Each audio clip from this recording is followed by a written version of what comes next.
Latham hurried down the stairs to find Ashley.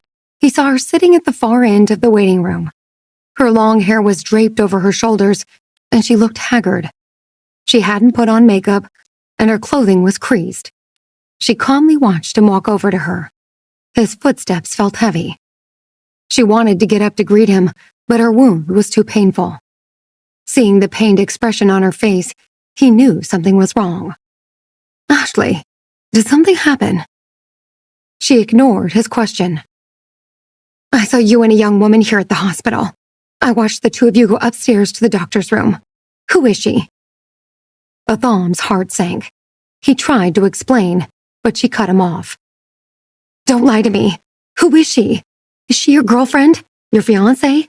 Or should I rather say, your wife?" He shook his head. "I'll have to marry her." Ashley burst out laughing, but it wasn't a joyful laugh. Tears rolled down her cheeks, and she clutched her wound. Latham suddenly felt as if he had been stabbed in the heart. He wanted to wipe away her tears, but knew it was no longer appropriate. She stopped laughing and glared at him. "You bastard!" She grabbed his arm and pulled him closer. She hissed at him in a low voice. "You did it on purpose, didn't you? You played me like a fiddle. You did everything you could to make me fall for you. And when you got what you wanted, you moved on to the next girl. And now, you have the audacity to tell me you're going to marry her." He turned his gaze toward the floor, too ashamed to look her in the eyes. Her words stung him. He realized that his feelings for her ran deeper than he had ever acknowledged to himself. He thought about the day when she had been covered in mud and how she stayed up all night to help him finish the pitch. He remembered how she had consoled him when he had opened up to her about his late wife and how she had dried his tears. He had been sure that it was Ashley that he had been with that night at the hotel, but he had clearly been mistaken. His feelings for Ashley had grown stronger, and he had almost forgotten about the pain of losing his wife. She had crept into his heart unexpectedly, and it had confused him. But at that moment, there was nothing he could do or say. His silence upset Ashley even more. She tightened her grip around his arm. "That day, you asked me if I had feelings for you. I said I didn't. But the truth is, I did." Latham's heart pounded in his chest. His throat felt tight, and he didn't know what to say. She glared at him and spoke slowly. "I'll bury these feelings, and I'll forget you. You're irresponsible. You're not worthy of my affections." She took a deep breath. "I wish you the best." She let go of his arm and pushed him away. His hands trembled as he said, "Ashley." She ignored him and used all of her strength to overcome the intense pain of her wound as she stood up and slowly walked away. As he watched her leave, he had an overwhelming urge to run after her. He wanted to explain that he hadn't intentionally hurt her. It was all a misunderstanding. What had happened with the young woman had been an accident. He had been wrong. At that moment, his phone rang. It was the young woman. He closed his eyes and answered. "Samantha?" "Where are you? I finished my checkup. The doctor says the baby is healthy and everything is fine." She sounded excited. "The baby is due next April." His throat felt dry, and he took a deep breath. "That's wonderful news. I came downstairs to take a phone call. Wait there. I'll see you in a minute." He looked around, but Ashley had already gone. He hoped that their paths wouldn't cross again. He hoped that she would meet someone who would fall in love with her. She was intelligent, hardworking, and passionate. But at the same time, he regretted that fate wouldn't allow them to be together. Outside the hospital, Ashley hailed a taxi and told the driver to take her home. She was weak and sore. When she got home, she took the medication, climbed into bed, and fell into a deep sleep. Her feelings permeated through her dreams. She dreamed of love, hate, and pain. When she finally woke, it was nighttime and was dark outside. She wasn't sleepy, so she pulled a robe over her shoulders, switched on her laptop, and wrote her resignation letter. She wanted to finish off what she had started. She didn't want to have anything to do with Latham anymore. She had decided to forget about him and focus on herself. She had been impulsive and weak, and he was nothing more than a fleeting moment. When she finished typing the letter, she emailed it to her manager and copied Latham in the email. She closed her laptop and stared out of the window. The bright moon lit up the dark sky, and her heart felt light again. She would steer clear of Latham and never contact him again. Latham opened his emails the following day and saw Ashley's resignation letter. He read it several times and finally replied, "Resignation accepted." He took a deep breath and gazed at the morning sun that streamed through the window. They had reached the end of their path together, and she would never know that he had once had feelings for her. That day, the Sumoco Corporation hosted a press conference. They had invited the media to their largest production facility in Cuba, and several senior executives and shareholders were present. Although no one knew what the press conference was about, the news of the event had been posted on all major social media platforms. The media arrived and eagerly waited for it to begin.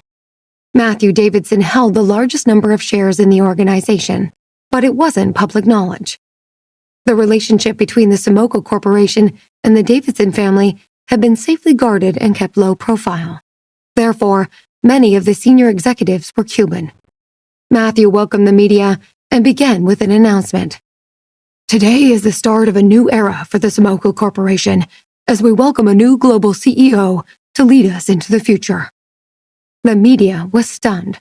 No one had expected a change in leadership.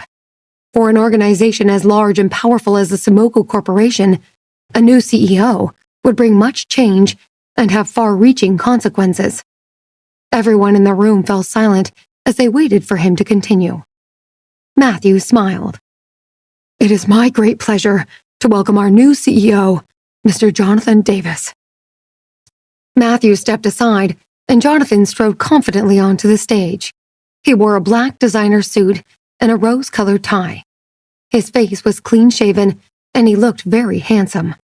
He walked over to the empty seat in the middle of the stage and sat down. The reporters gasped in astonishment. The announcement that Jonathan had been appointed as the new CEO shocked them. Everyone knew who Jonathan was, and many conspiracy theories surrounded the Davis Group and the Sumoco Corporation.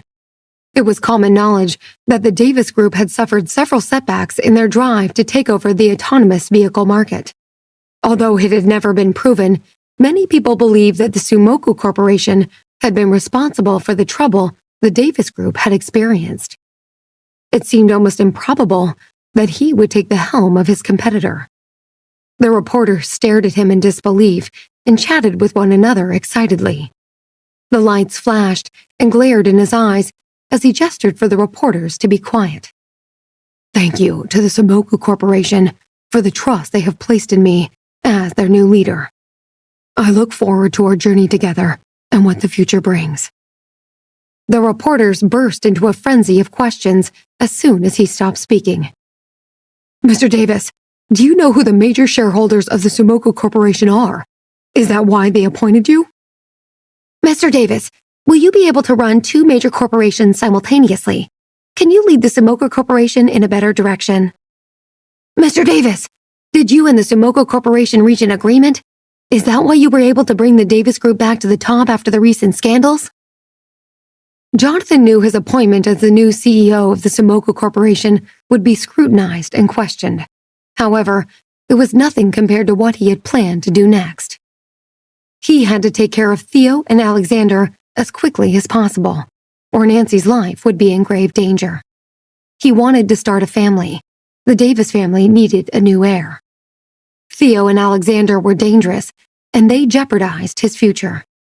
Their attempt to kidnap Nancy had been foiled that day of the explosion back in Santa Fe. They had mistakenly kidnapped Hannah, and it was only after Jonathan's people had found her that they had realized their error. But he had much groundwork to cover first. He smiled calmly as he addressed the media. "Concerning the interests of the Davis Group, I will continue to focus on developing and manufacturing self-manned cars. My trusted partner, Steve Davis, will handle the company's other interests. I believe the relationship between the Sumoku Corporation and the Davis Group will be mutually beneficial, and we will reach new heights together. Regarding the recent troubles that plague the Davis Group, we have yet to receive final reports from the investigations underway. We look forward to the outcome as much as you do. Finally, I want to say that in my position as CEO of both the Sumoku Group and the Davis Group, I am proud to represent the interests of both organizations. It will take hard work and perseverance to drive both groups into the future, and I'm ready for the challenge. Nancy had worked hard that day and decided to treat herself to some retail therapy after work. Walking through a high-end shopping mall, she suddenly heard a familiar voice. She looked up and saw Jonathan's image projected on a large screen. He was answering questions in a press conference. He had been away for more than a week, and although they spoke daily, she missed him terribly. She looked up at the screen longingly. Then, she noticed a group of young women in the mall swooning over him and heard snippets of their conversation. "He's so handsome. I could listen to him speak all day." "Me too. He's gorgeous. I could fall pregnant just listening to him." "He's been married for quite a while already. I wonder why he hasn't had any children yet." "Maybe they're not in a hurry. Besides, his wife is still very young. She only graduated from university recently." "I'm so jealous of her. She's so lucky." Nancy quickly walked on, afraid that they would recognize her, but they didn't even notice her. Instead, their eyes were glued to the screen. Jonathan didn't make public appearances very often, and there weren't many videos of him online either. Nancy watched as a small crowd of women and men gathered to watch Jonathan on the large screen. She stared at her handsome husband, and her heart swelled with pride. As she turned to leave, she heard someone address her. "Mrs. Davis." She felt a chill run down her spine. Only people in Cuba called her by that name. She turned around and saw a young man dressed in a light linen suit. "Mrs. Davis, I have orders from Mr. Matthew Davidson to take you back to Cuba with me." She looked around and realized that her bodyguards had disappeared, and she was sure it had to do with the man who had approached her. She looked at him carefully and sized him up, thinking of how she could evade him. Although he had just said that Matthew had sent him, she wasn't sure and was afraid that it was Alexander. If that was the case, she was in great danger. "Okay, sure. I'd like to finish watching the press conference first, please." She continued to look up at the screen. The man stood patiently beside her, seemingly unconcerned that she would try to escape. Jonathan had paused talking while a reporter asked a question. It was her only opportunity. She opened her purse and pretended to look for something. The man watched her suspiciously. "I just want to find my lipstick," she said, but she quickly located her small robot Zara instead and pushed a button that secretly activated an alarm. A notification had been set up to go to Jonathan's phone the moment she used the device. She looked at the TV screen and saw him lower his head and look down at his phone. He frowned. He knew. She smiled as she watched him excuse himself and walk off the stage. The man seemed puzzled, but didn't think too much of it.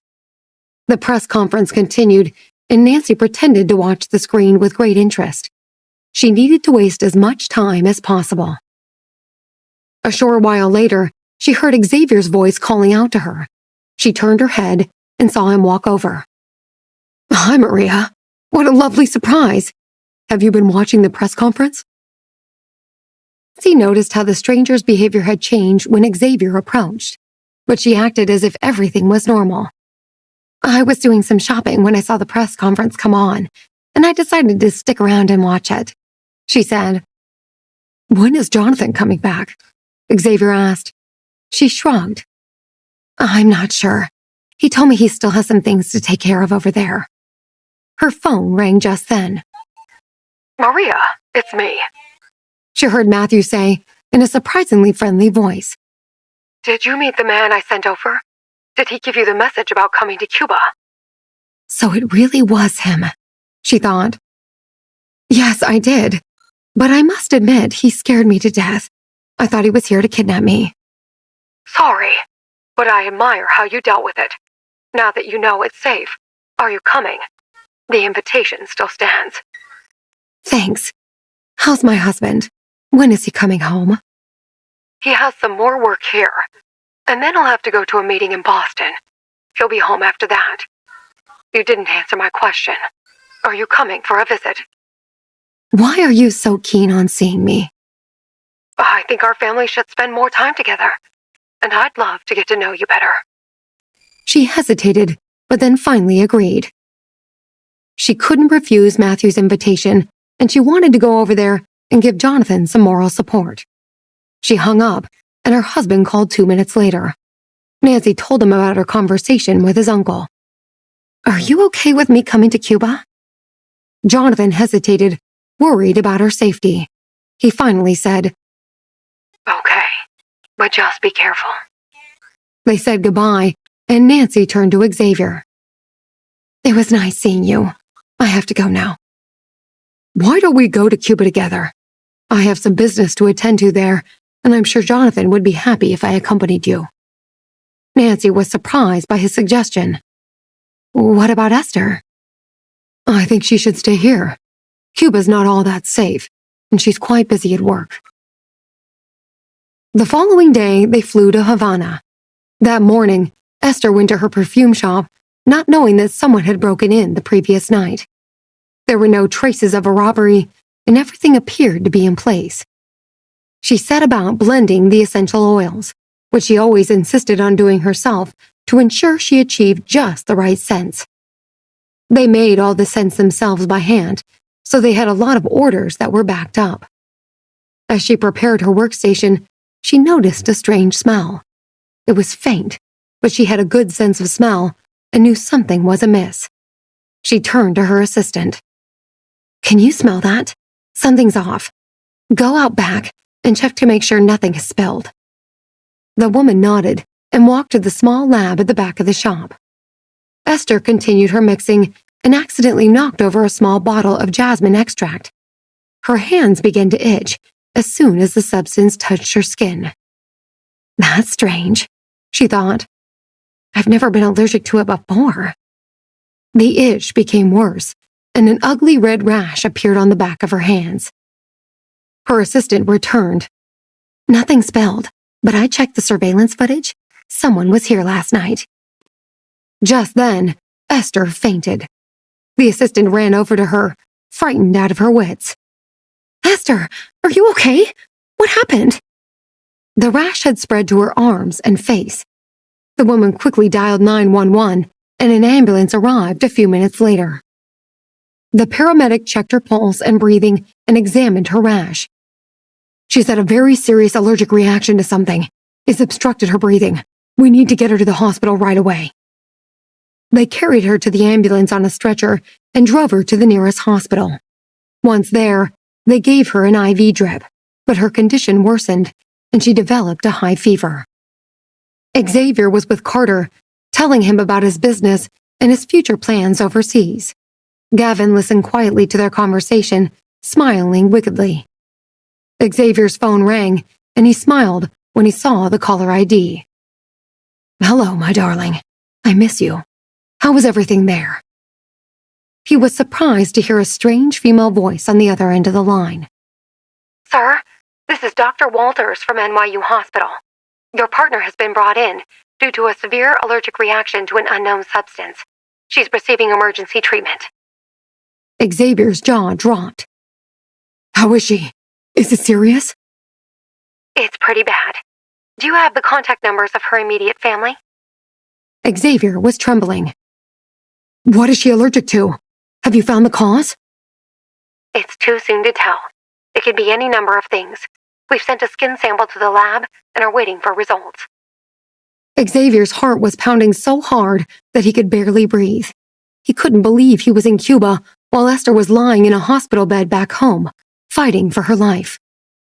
Doctor, I'm not in the country at the moment, but I'll take the first flight back. Please do everything you can for her. Money is not an issue. He heard the doctor speaking to someone and held his breath, hoping for some positive news.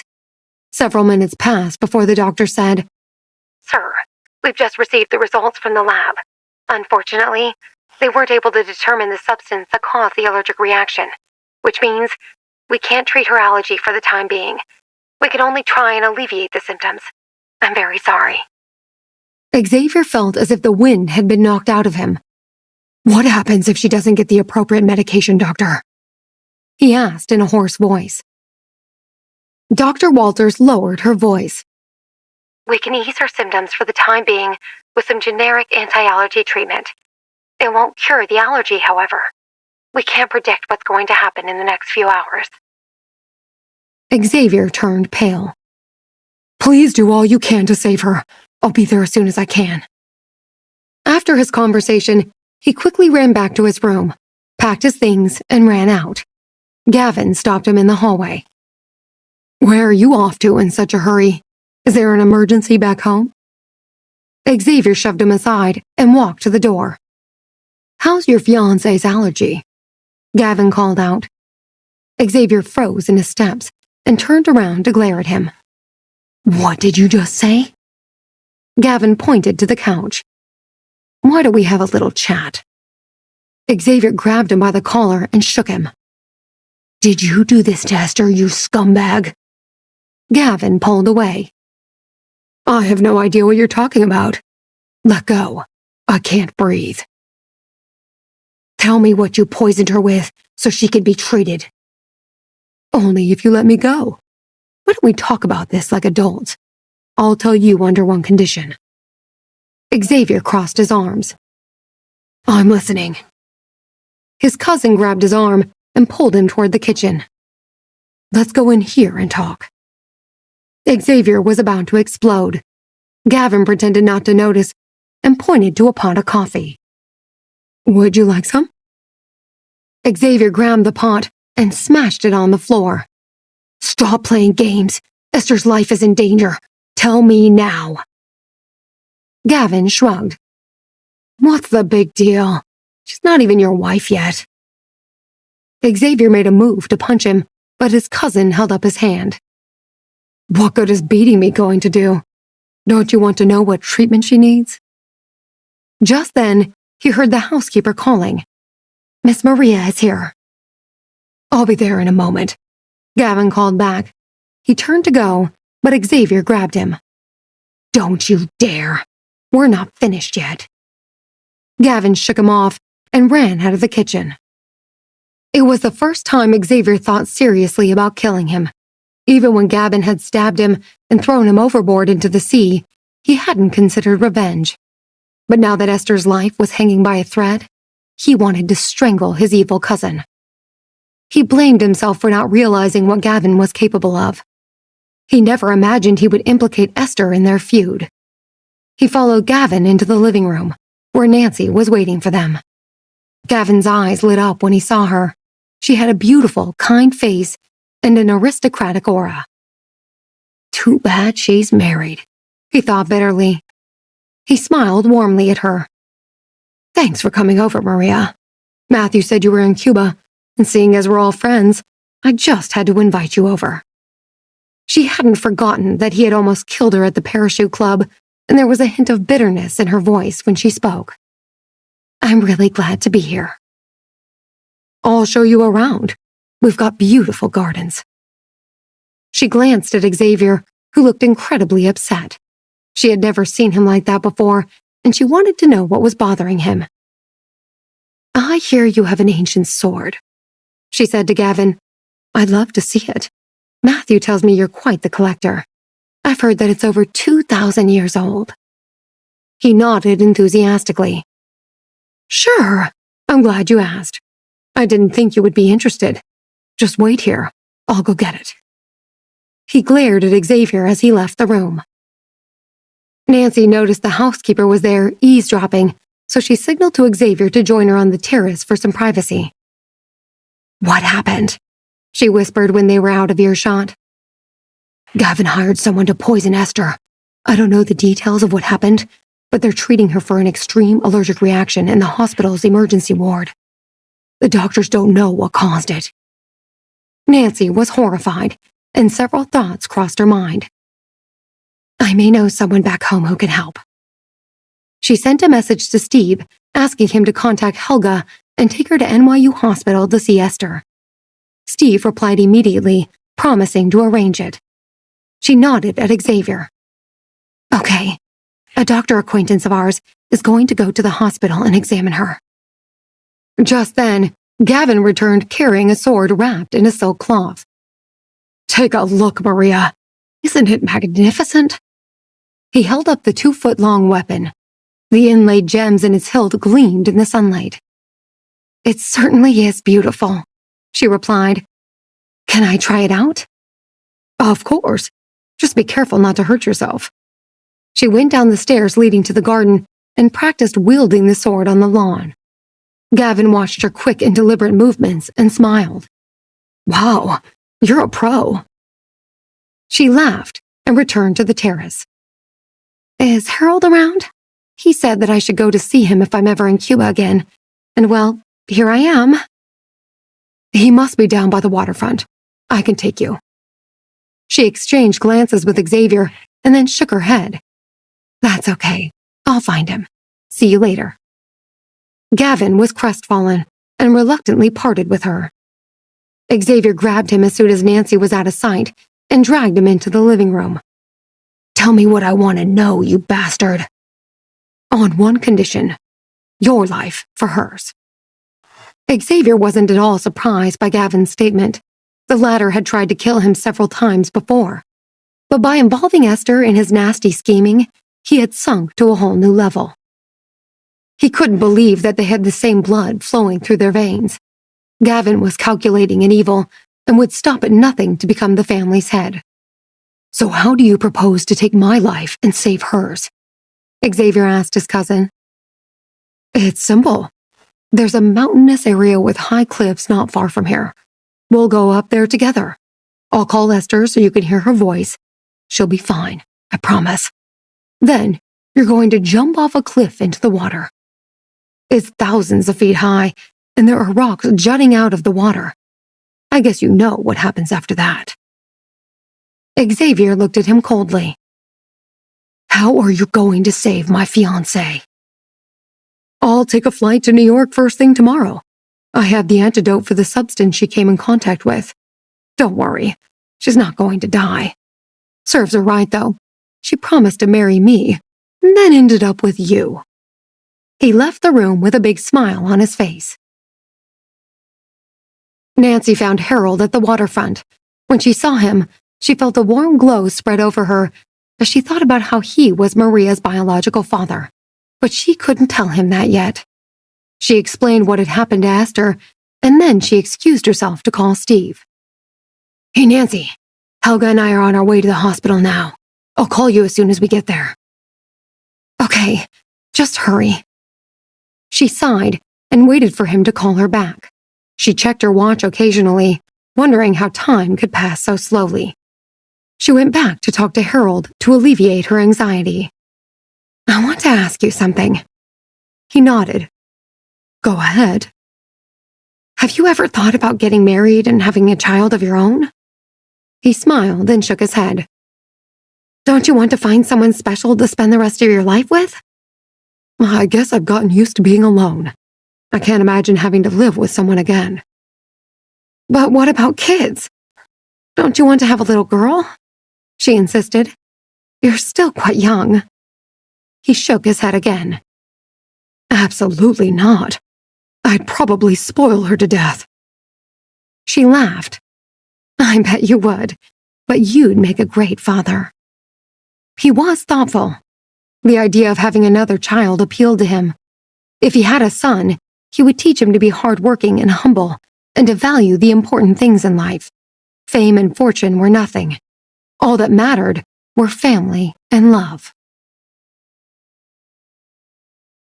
If I had a daughter, I would want her to be like Maria, he thought, looking fondly at Nancy. I'd teach her to be gentle and kind, and I would take her everywhere she wanted to go. If she wanted to travel, I'd stop working and accompany her around the world. We'd visit Europe and Asia and taste the delicious cuisines of all the different countries. He suddenly felt sad thinking about all the things that could be and wished Maria were his daughter. He felt oddly close to her, though he didn't quite know why. He sighed. Yes, if I had a girl, I would treat her like a princess, but I don't think it's going to happen. She saw the sadness in his eyes and was about to say something when her phone rang. She immediately answered the call when she saw that it was Steve. Are you at the hospital? Tell me what's going on. She could hear him breathing heavily and realized they must have been running. Helga is with Esther now, examining her. And? How is she doing? Not too good. The doctor told us she's gotten worse.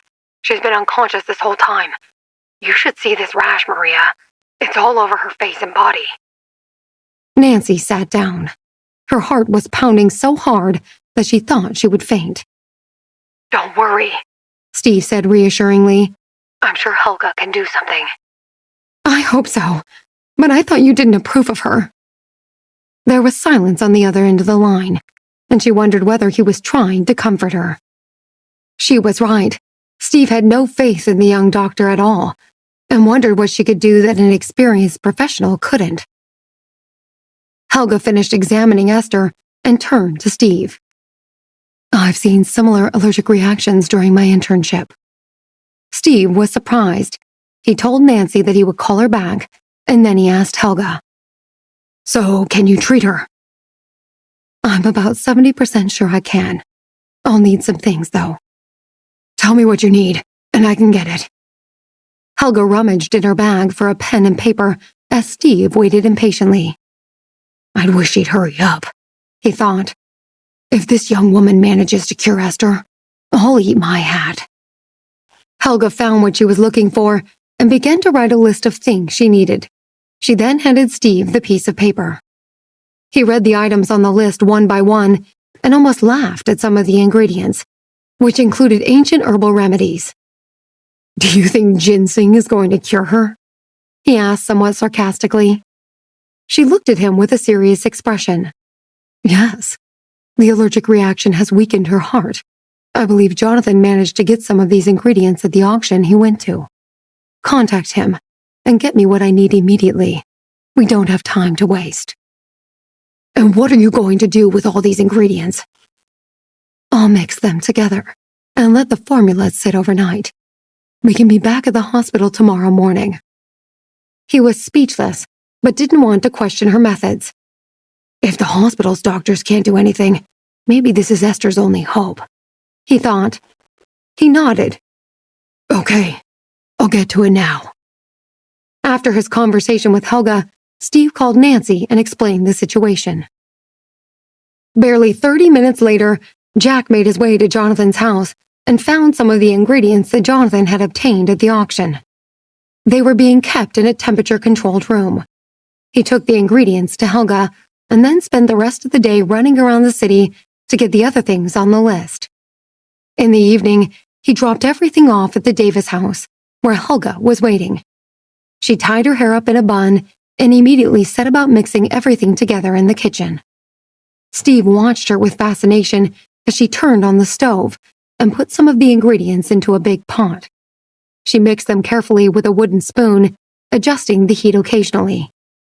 Carol passed by and watched her for a while, careful not to disturb her.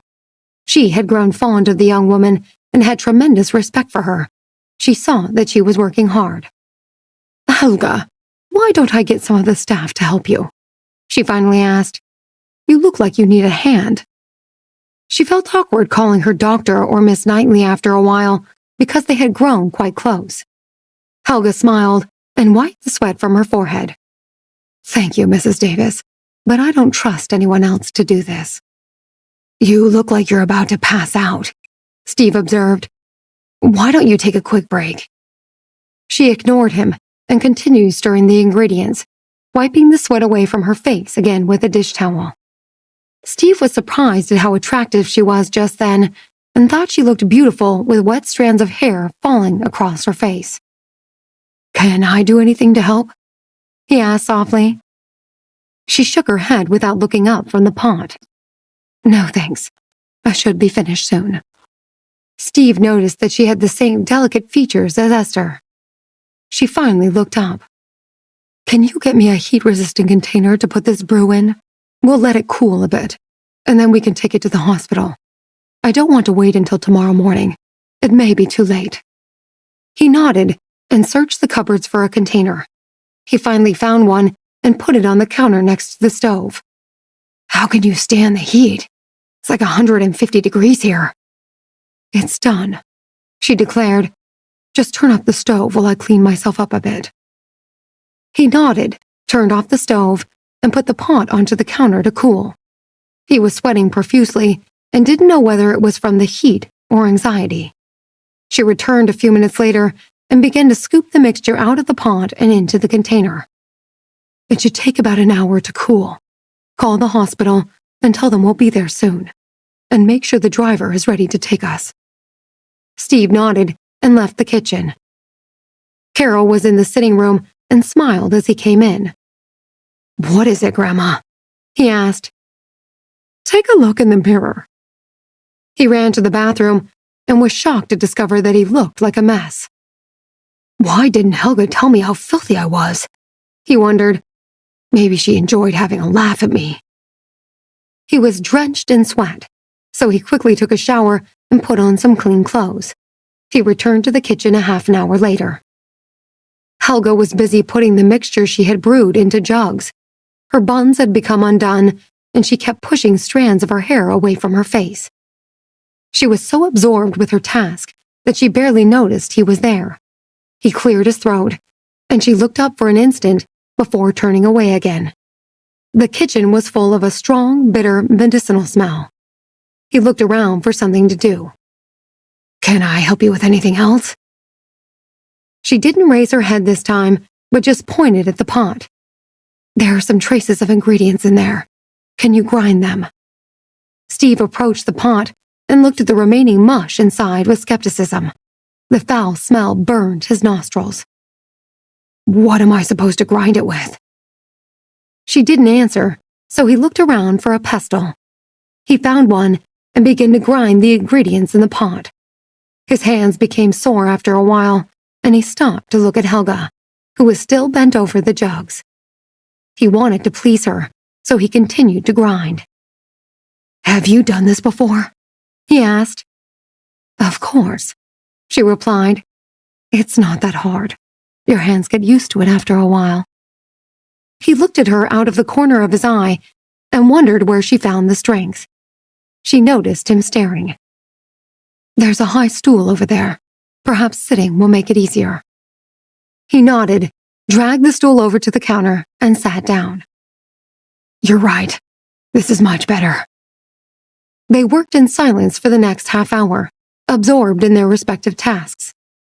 Helga finally straightened herself and wiped the sweat from her face. "Okay, I think I'm done." She left and returned a few minutes later with a small box. She carefully placed the jugs into it as Steve watched. He was amazed at all the things she had handy. It seemed to him that she had more medical supplies than clothes. He noticed that her fingers were long and slender, and her nails were neatly trimmed. Her movements were quick and deliberate. Once she had finished, she checked the pot and nodded with satisfaction. "Good. Put this into a small container for me." She looked around. "And then help me put everything in the car." Steve looked doubtfully at everything they had packed. "Are you sure this is going to work?"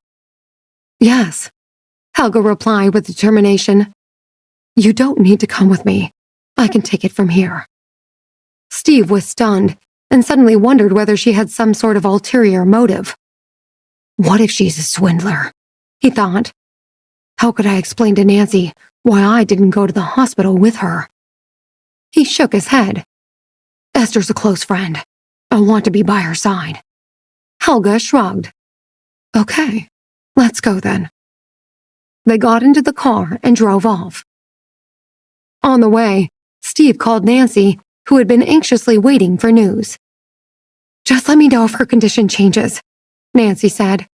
I really hope that formula works. She put the phone on the table and wondered what else she could do to help Esther. Just then, The housekeeper announced that Jonathan had arrived. Nancy's eyes lit up. She ran over to him and threw her arms around his neck. He kissed her tenderly. "How's Esther doing? Any news?" She had called him earlier to tell him what had happened. "Helga and Steve are on their way to the hospital as we speak. Helga thinks she knows what caused the allergic reaction and has brewed a formula that can help her. I just hope it's not too late. Esther's condition is getting worse according to the doctors."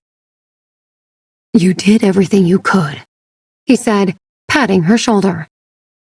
"Now it's up to the medical professionals and Esther." She shrugged. "I keep thinking maybe I should have taken the first flight back. Xavier's also here in Cuba, so Esther's alone. I sincerely hope Helga knows what she's doing."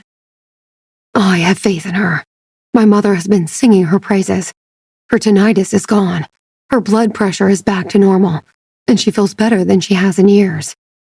Helga reminds me of you. She's confident, talented, and determined.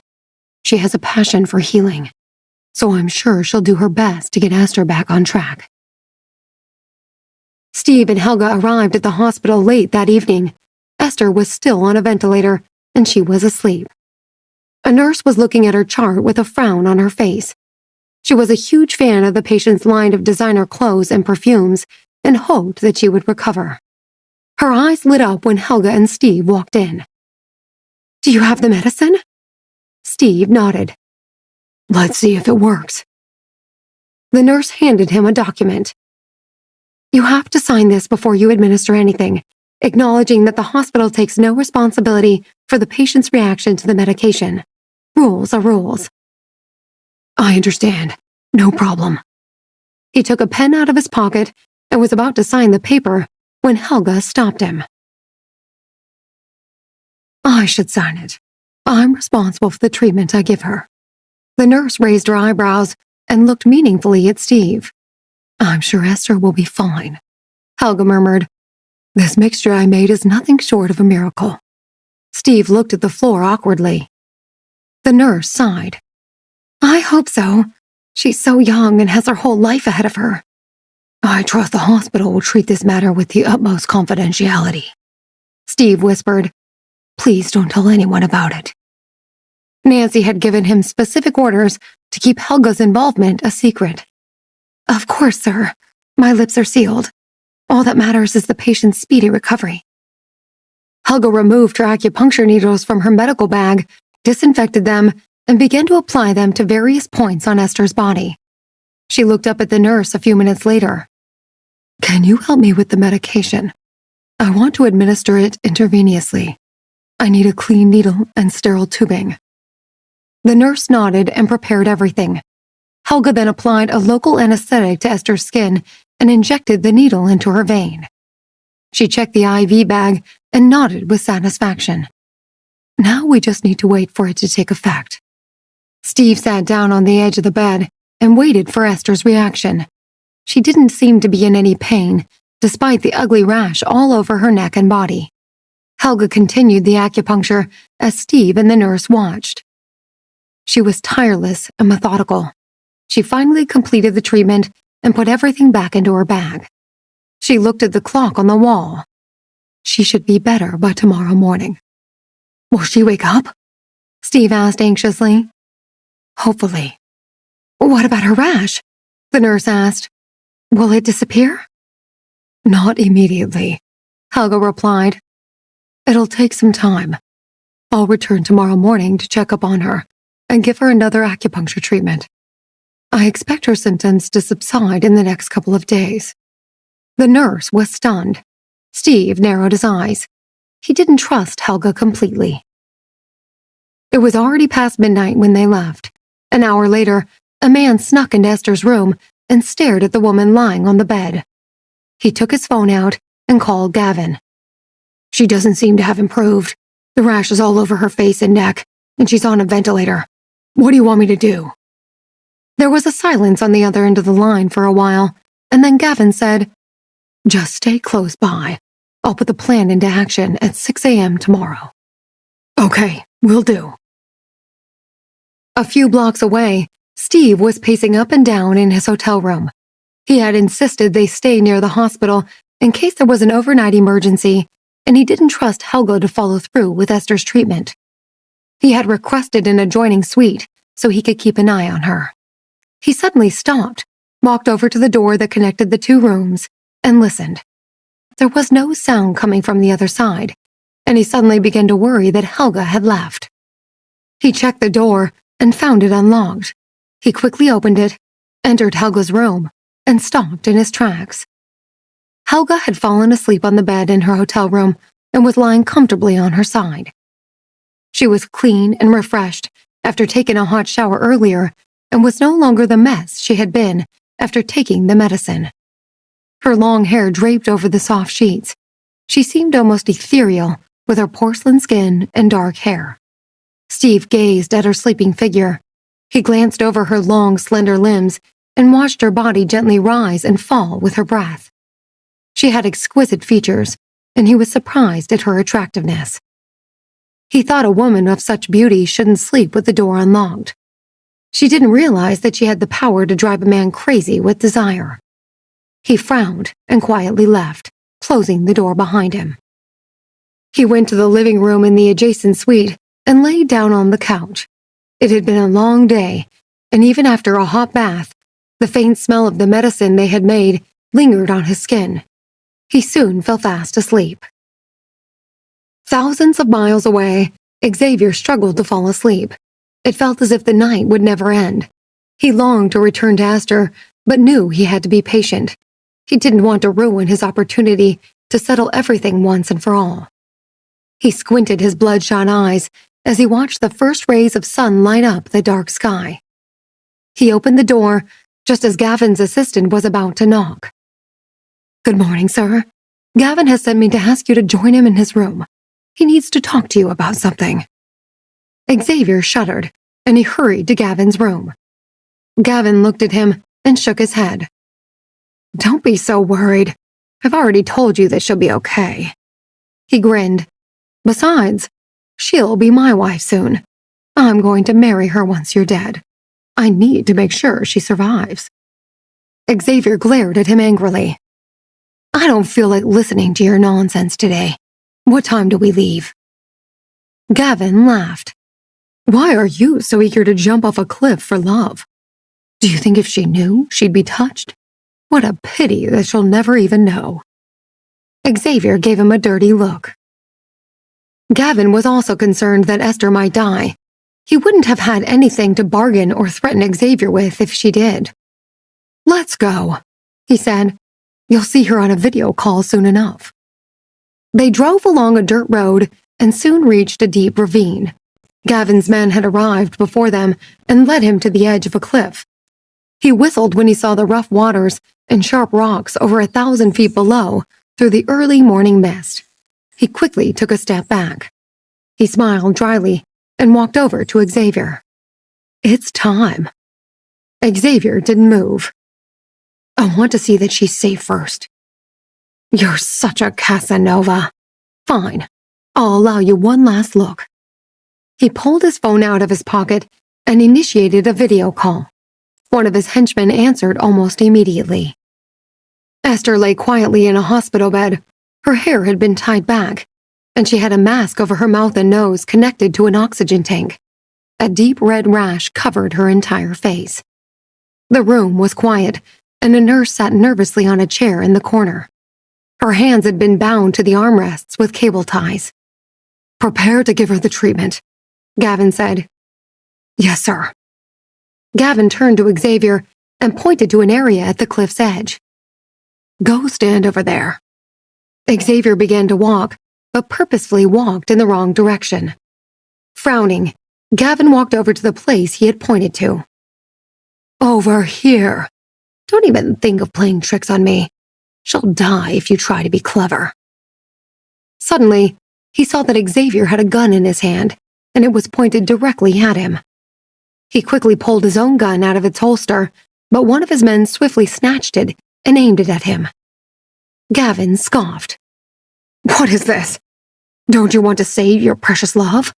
Does her life mean nothing to you?" Xavier laughed. What she means to me has nothing to do with you. She'll be fine, and so will I. You should be more worried about yourself." He cocked his gun. He was already 30 years old and had never killed anyone. But the blackmail and intimidation he had experienced had changed his attitude. He had been tolerant and kind, but it had been used against him to harm others. He couldn't allow it to continue.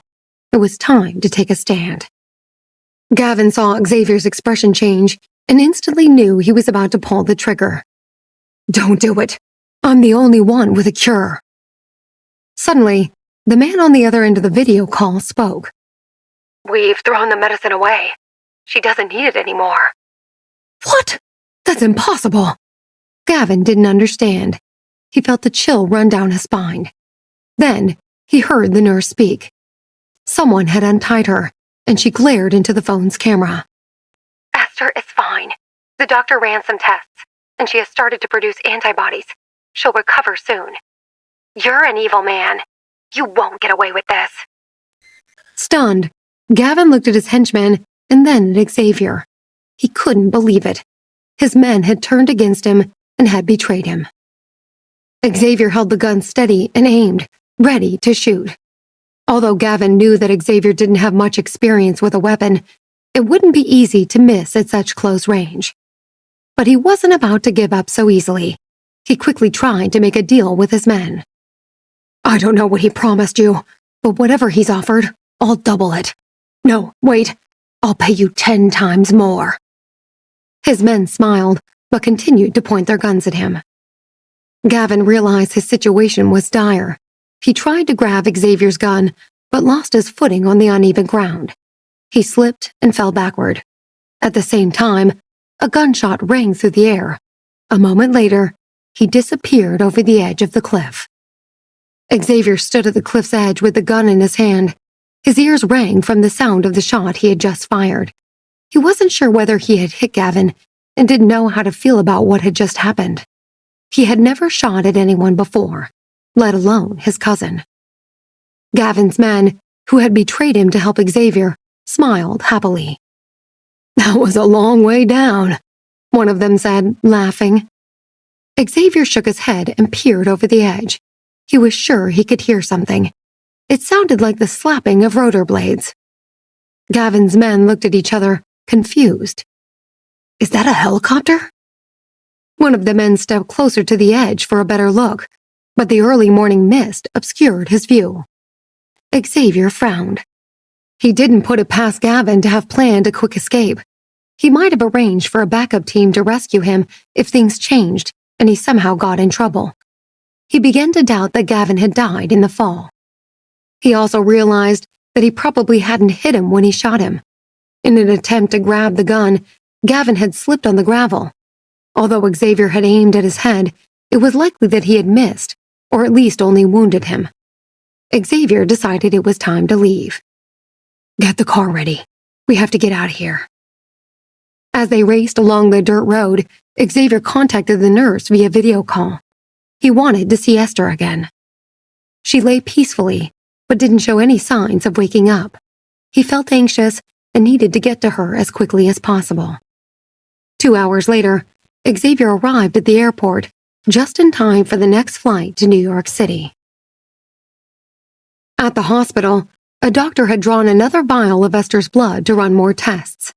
He made a few notes in his file and left her room. It had been a couple of hours since the nurse had updated Xavier, so she called him again.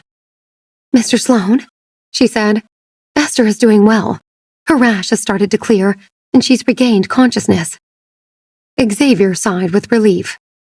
The nurse smiled kindly at him. "She should be awake by the time you arrive. She'll probably be starving, so I'll arrange some food for her."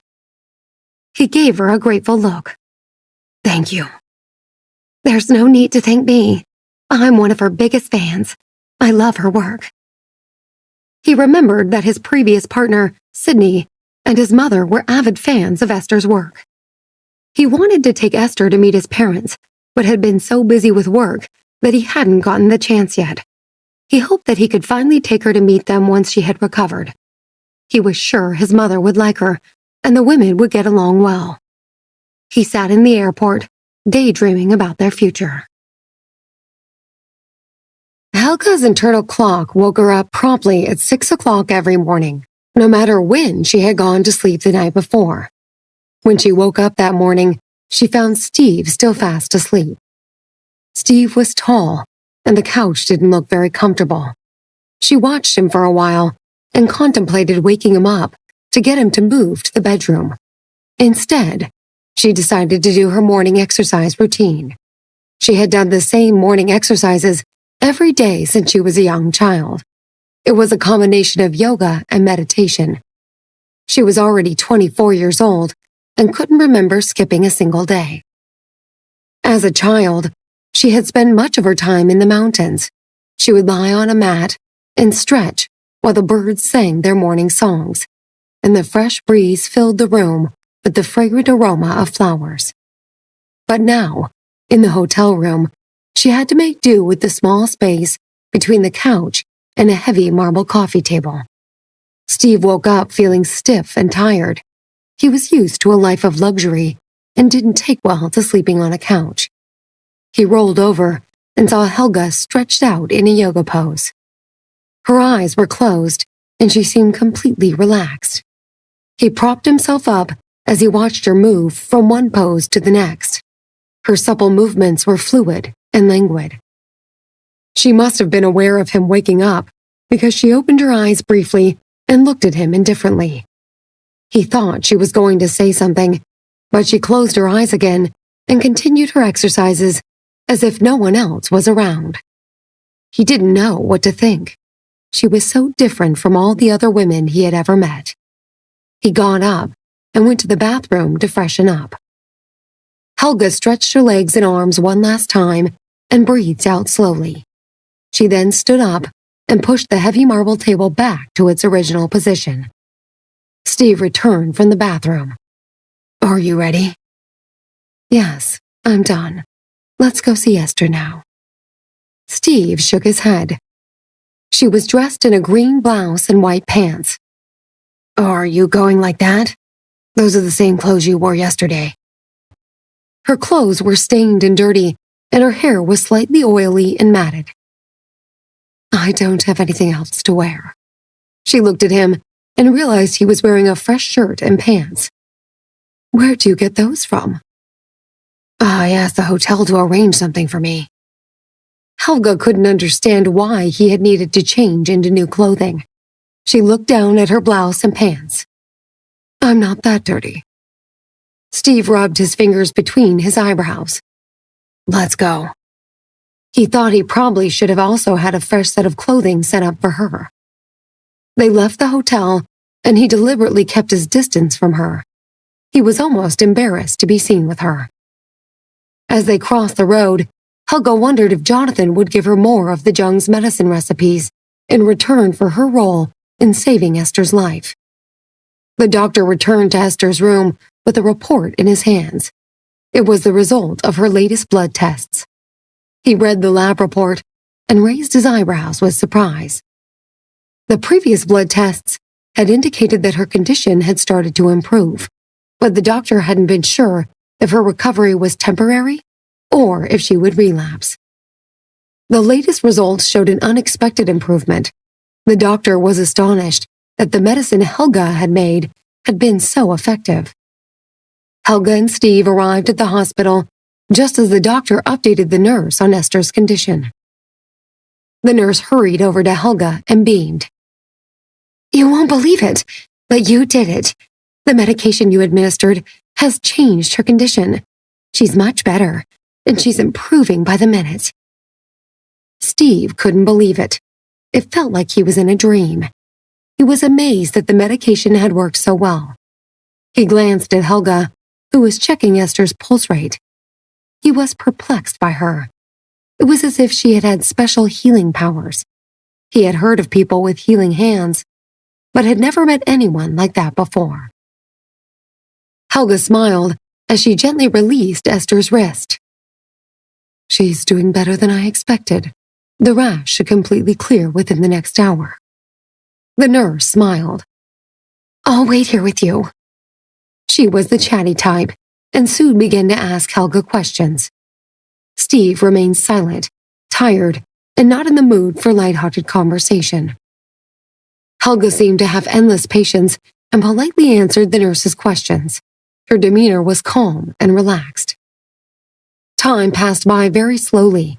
The nurse's phone rang. It was Xavier. "I've just boarded. We're about to taxi onto the runway. I have to switch my phone off for a while." "Don't worry. She's made a remarkable recovery. Her rash has started to clear. Helga's treatment is like a miracle cure." The nurse turned the phone's camera toward Esther. Xavier's heart skipped a beat when he saw her. The deep red discoloring on her face seemed much lighter, and her breathing appeared less labored. "I have to go now," he said. "Please take good care of her. I'll be there in a few hours." He switched his phone off and stared out the small window. He sighed with relief, stunned that Helga's intervention had actually worked. They had taken a chance, and it had paid off. He thought about Helga. There was something unique about the young woman. She had worked miracles, not only with Esther, but also with Carol.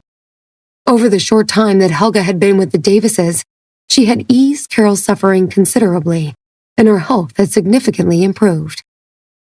He didn't know what to make of her. He had never expected that a young woman, barely in her 20s, would have such an exceptional ability to heal. However, he didn't want to place all his faith in her yet. The Davis family had many enemies, and he had to stay on his guard. Jonathan was too busy, so it naturally fell on him to keep an eye on Carol. By midday, Esther's rash had cleared up entirely. She was a little pale, but that was to be expected. Her eyelids began to flutter slightly before she opened them. She squinted in the bright light of the hospital room. She looked around and saw she was lying in a hospital bed. She was surprised to see Steve and noticed a young woman she didn't recognize. The nurse smiled happily. "Esther, you're awake. I'll go and call the doctor." "What happened to me? Was I poisoned?" The last thing Esther remembered was the bottle of jasmine scent spilling on her hand and a rash appearing. "No, it wasn't poison," the nurse said. "You had a severe allergic reaction. You lost consciousness. We struggled to treat you, but this wonderful young lady helped, and you've made an amazing recovery." Esther glanced at Helga. There was something unusual about her. She seemed calm and gentle. "Thank you. I'm sorry, I don't know your name." Helga smiled softly. "My name is Helga Knightley. I'm the Davis family doctor. I've been treating Mrs. Davis for a while now. Your friend, Maria, asked me to assist when she heard you had fallen ill." She walked over and gently picked up Esther's wrist. "I need to check your pulse again." Helga stood silently and counted Esther's heartbeats, calculating her pulse rate in her head. She smiled and reached for her doctor's bag when she was done. She took out a small bottle of pills. "Take 3 of these now, and then another 3 tonight." The nurse handed Esther a small glass of water and a straw. She took a sip and swallowed the pills. She looked at Steve. "Thank you for everything." He nodded and picked up his phone to call Nancy. She hadn't slept that night and was relieved to hear his voice. He told her that Esther had fully recovered. Jonathan arrived just then, and he told her about Gavin. He explained that Gavin had likely escaped by helicopter after he had fallen off the cliff. He said Gavin had been very close to killing Esther and himself. The news left Nancy feeling upset and worried. She decided to call Oliver. She knew he had rescued Esther during the fire. It had been unexpected of him to put his own life in danger for someone else. Nancy thought his bravery was probably related to the siblings' love for one another. She also knew that Xavier wouldn't take the initiative to tell Oliver about Esther, so she took the responsibility upon herself. "Hi, Oliver. It's Maria." Oliver was surprised to receive a call from her. "Hello, Maria." "I'm calling to tell you about Esther." She told him about how Esther had been exposed to a dangerous substance and suffered a severe allergic reaction. She then explained how Gavin almost forced Xavier to jump off a cliff and what had happened afterward. Oliver tightened his grip on his phone. How is Esther doing now? Will she be okay? Yes, she's much better. The doctor has done another batch of blood tests, and she's made a full recovery. She'll be discharged later today. Thank you for calling, Maria. It means a lot to me. You're welcome. Esther's my best friend, after all. Nancy's words struck a chord in Oliver. For some reason, he suddenly thought of someone else. Many years ago, Esther had had a friend that she had introduced to her extended family, Oliver included. The young woman's name was Nancy Johnson, and she had been Esther's best friend. Hearing Maria say she was Esther's best friend puzzled Oliver. He thought back to the time when he found Esther crying. She had lashed out at him, saying that Nancy was her best friend, but she had just stood back and watched as Nancy and almost her entire family had been killed. Esther had been heartbroken. As strange as it seemed, Oliver thought his sister's best friend had somehow returned to her, and he was happy for her. Once he had ended the call with Maria, he called for his driver and bodyguards. Get the car ready. We're going to visit the Sloanes. He opened his laptop and printed out some documents that Jonathan had emailed him. It was the evidence that proved what Gavin had done to Esther. Carter Sloane was surprised by Oliver's unannounced visit. He didn't know about Gavin and Xavier's scuffle at the cliff's edge the previous day. Gavin wasn't home, and Xavier had gone back to America, so everything seemed normal to Carter. Oliver, what a lovely surprise. I didn't know you were coming to visit today. He shook Oliver's hand and led him to the terrace. The butler quickly brought a tray of drinks and snacks. Oliver didn't sit down. He gazed out over the sprawling Sloane estate. One of your grandsons tried to kill my sister yesterday. I'm here to find out what you propose to do about it. Carter frowned. That's a serious allegation to make. Oliver smirked and slid a large envelope across the table toward Carter. I think you should take a look at this. Carter opened the envelope. He quickly scanned over the document and then looked at the accompanying photographs. His face dropped when he understood what had happened. It was evident that Gavin had orchestrated an attack against Xavier. However, because Gavin hadn't returned home and Xavier had left the country, it was clear that the plan had failed. He wondered about Esther's condition and whether she would survive. A wave of anger washed over him. He didn't understand how Gavin could have gone ahead with such a poorly thought-out plan. Judging by Oliver's hostile attitude, there would undoubtedly be trouble between the two families if something happened to Esther. Carter knew that Oliver had treasured his sister. He had heard that his face had been burned and disfigured because he had saved her. And now, once again, the Sloane family had threatened her life. No one knew what Oliver was capable of if he decided to take action. Oliver glared at him. I hope you have a reasonable explanation for Gavin's behavior. Carter saw the anger in Oliver's eyes. Esther and I grew up together, Oliver continued. We've always been close, even though she has only recently come to Cuba. She is the darling of our family, like a princess. Gavin caused her a great deal of suffering. What are you going to do about him? Carter realized Gavin couldn't be saved. He had gone too far. Oliver was already angry, and if he tried to protect Gavin, the Williams family would start a war with the Sloanes. Xavier and Jonathan were both famously protective over their families, and it was hard to guarantee that they wouldn't try to intervene. It was a precarious situation. Carter always knew that Xavier had little interest in the conflicts between them and the Williamses, but Gavin's actions had forced him to choose between his family and Esther. Apart from that, he also knew that Gavin wouldn't be able to stand up against Jonathan and Oliver. Within seconds, he came up with a solution. He had no choice but to give up on Gavin. He had to make a prompt decision. Oliver sighed. I hope you'll think of something soon enough. In the meantime, I'm inviting you to my succession celebration. It's in 2 days. I hope you'll come up with an answer. You can give it to me as a celebration gift. Carter nodded. He looked at the man standing before him. It seemed like only yesterday that he had been a young boy, running around without a care. Now, Oliver stood taller than him.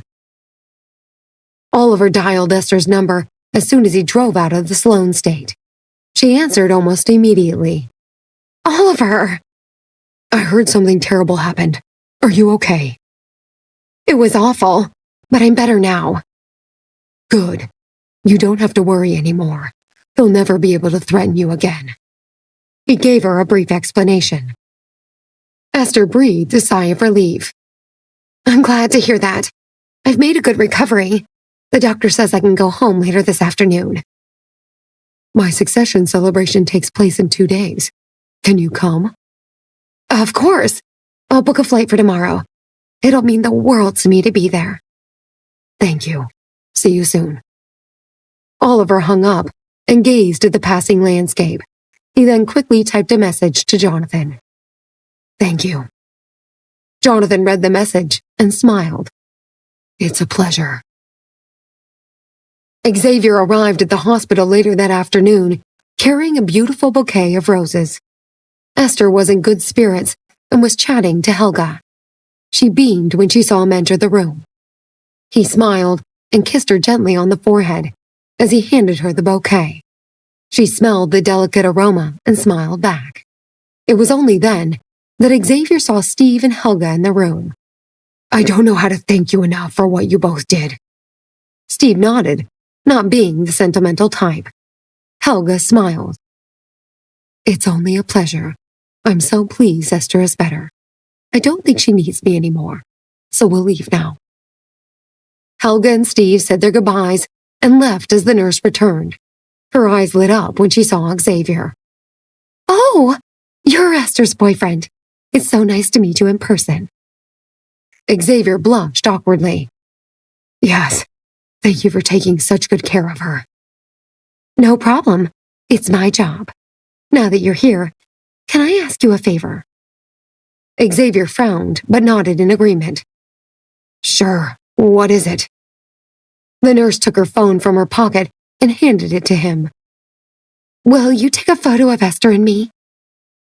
He burst out laughing and happily obliged. When he had taken the photo, he returned the phone to her. She immediately showed the photo to Esther. He sighed as the two women giggled at themselves.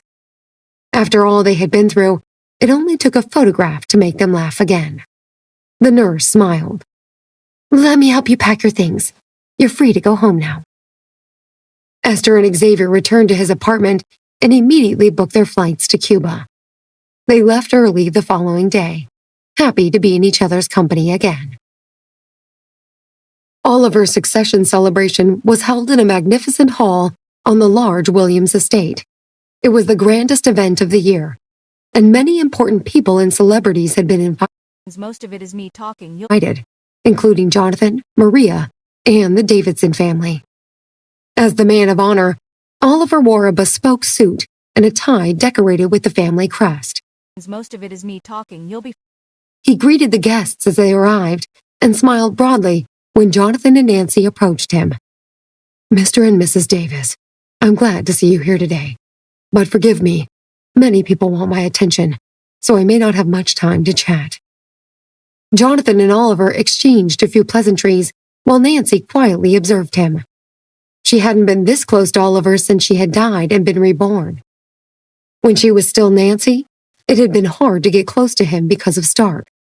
Stark had always been gentle with her, and even though he hadn't loved her, their relationship had been pleasant. But Oliver had always been indifferent to her, and they hadn't spoke much to one another.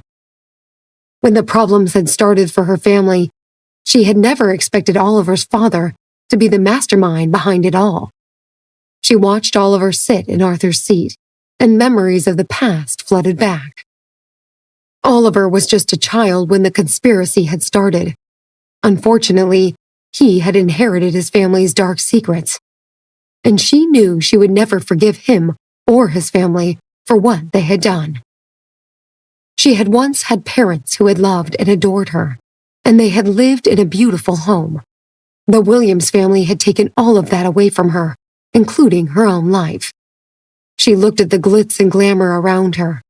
Wealth, power, fame, and fortune were shackles that bound everyone in a perpetual prison of turmoil.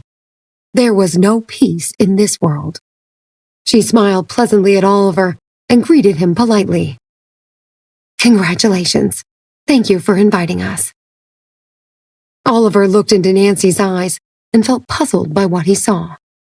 She was a vibrant young woman, but in the depths of her eyes, he saw a wealth of complex emotions that only came with age and life experience. He felt something was off, but he couldn't put his finger on it.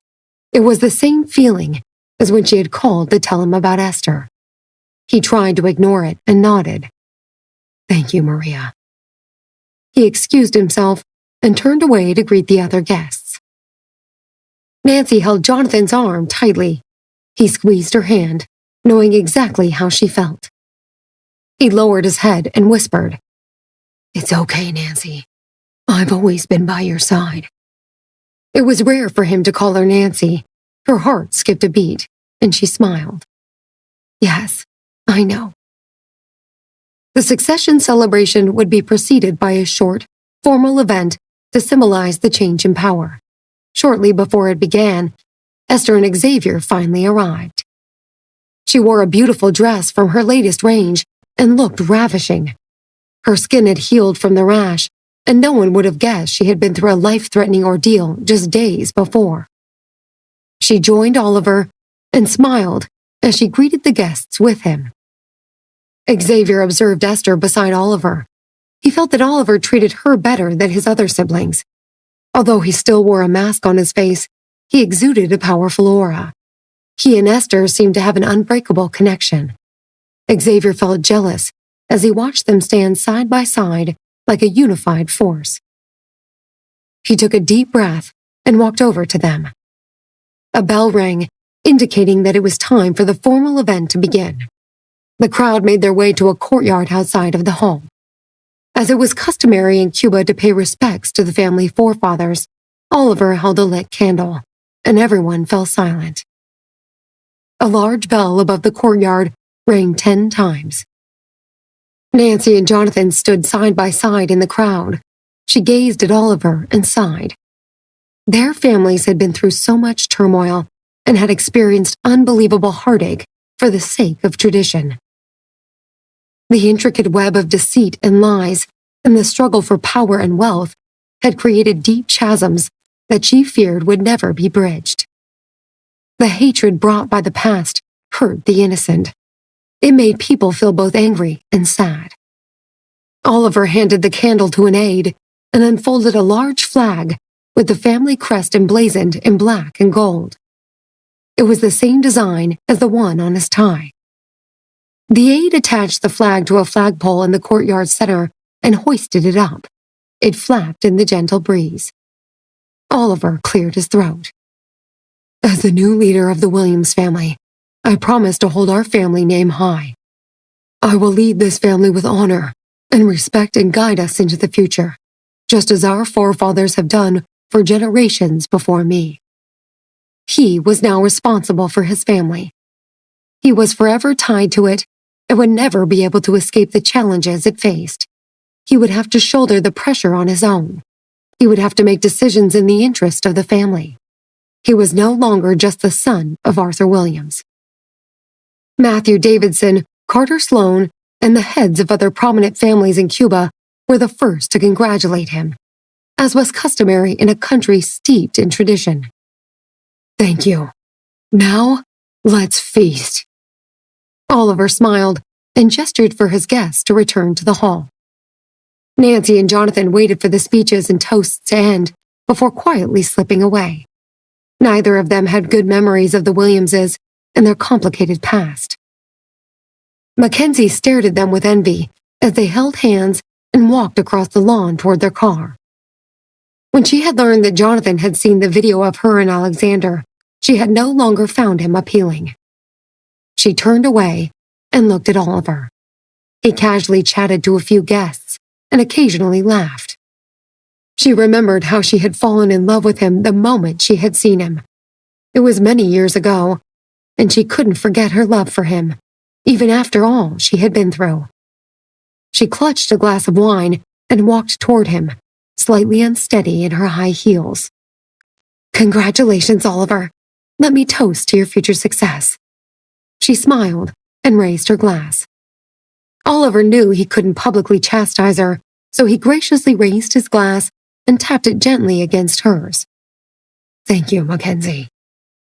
She downed her wine in one gulp, but when she leaned over to put the empty glass on the table nearby, she lost her balance and fell toward him.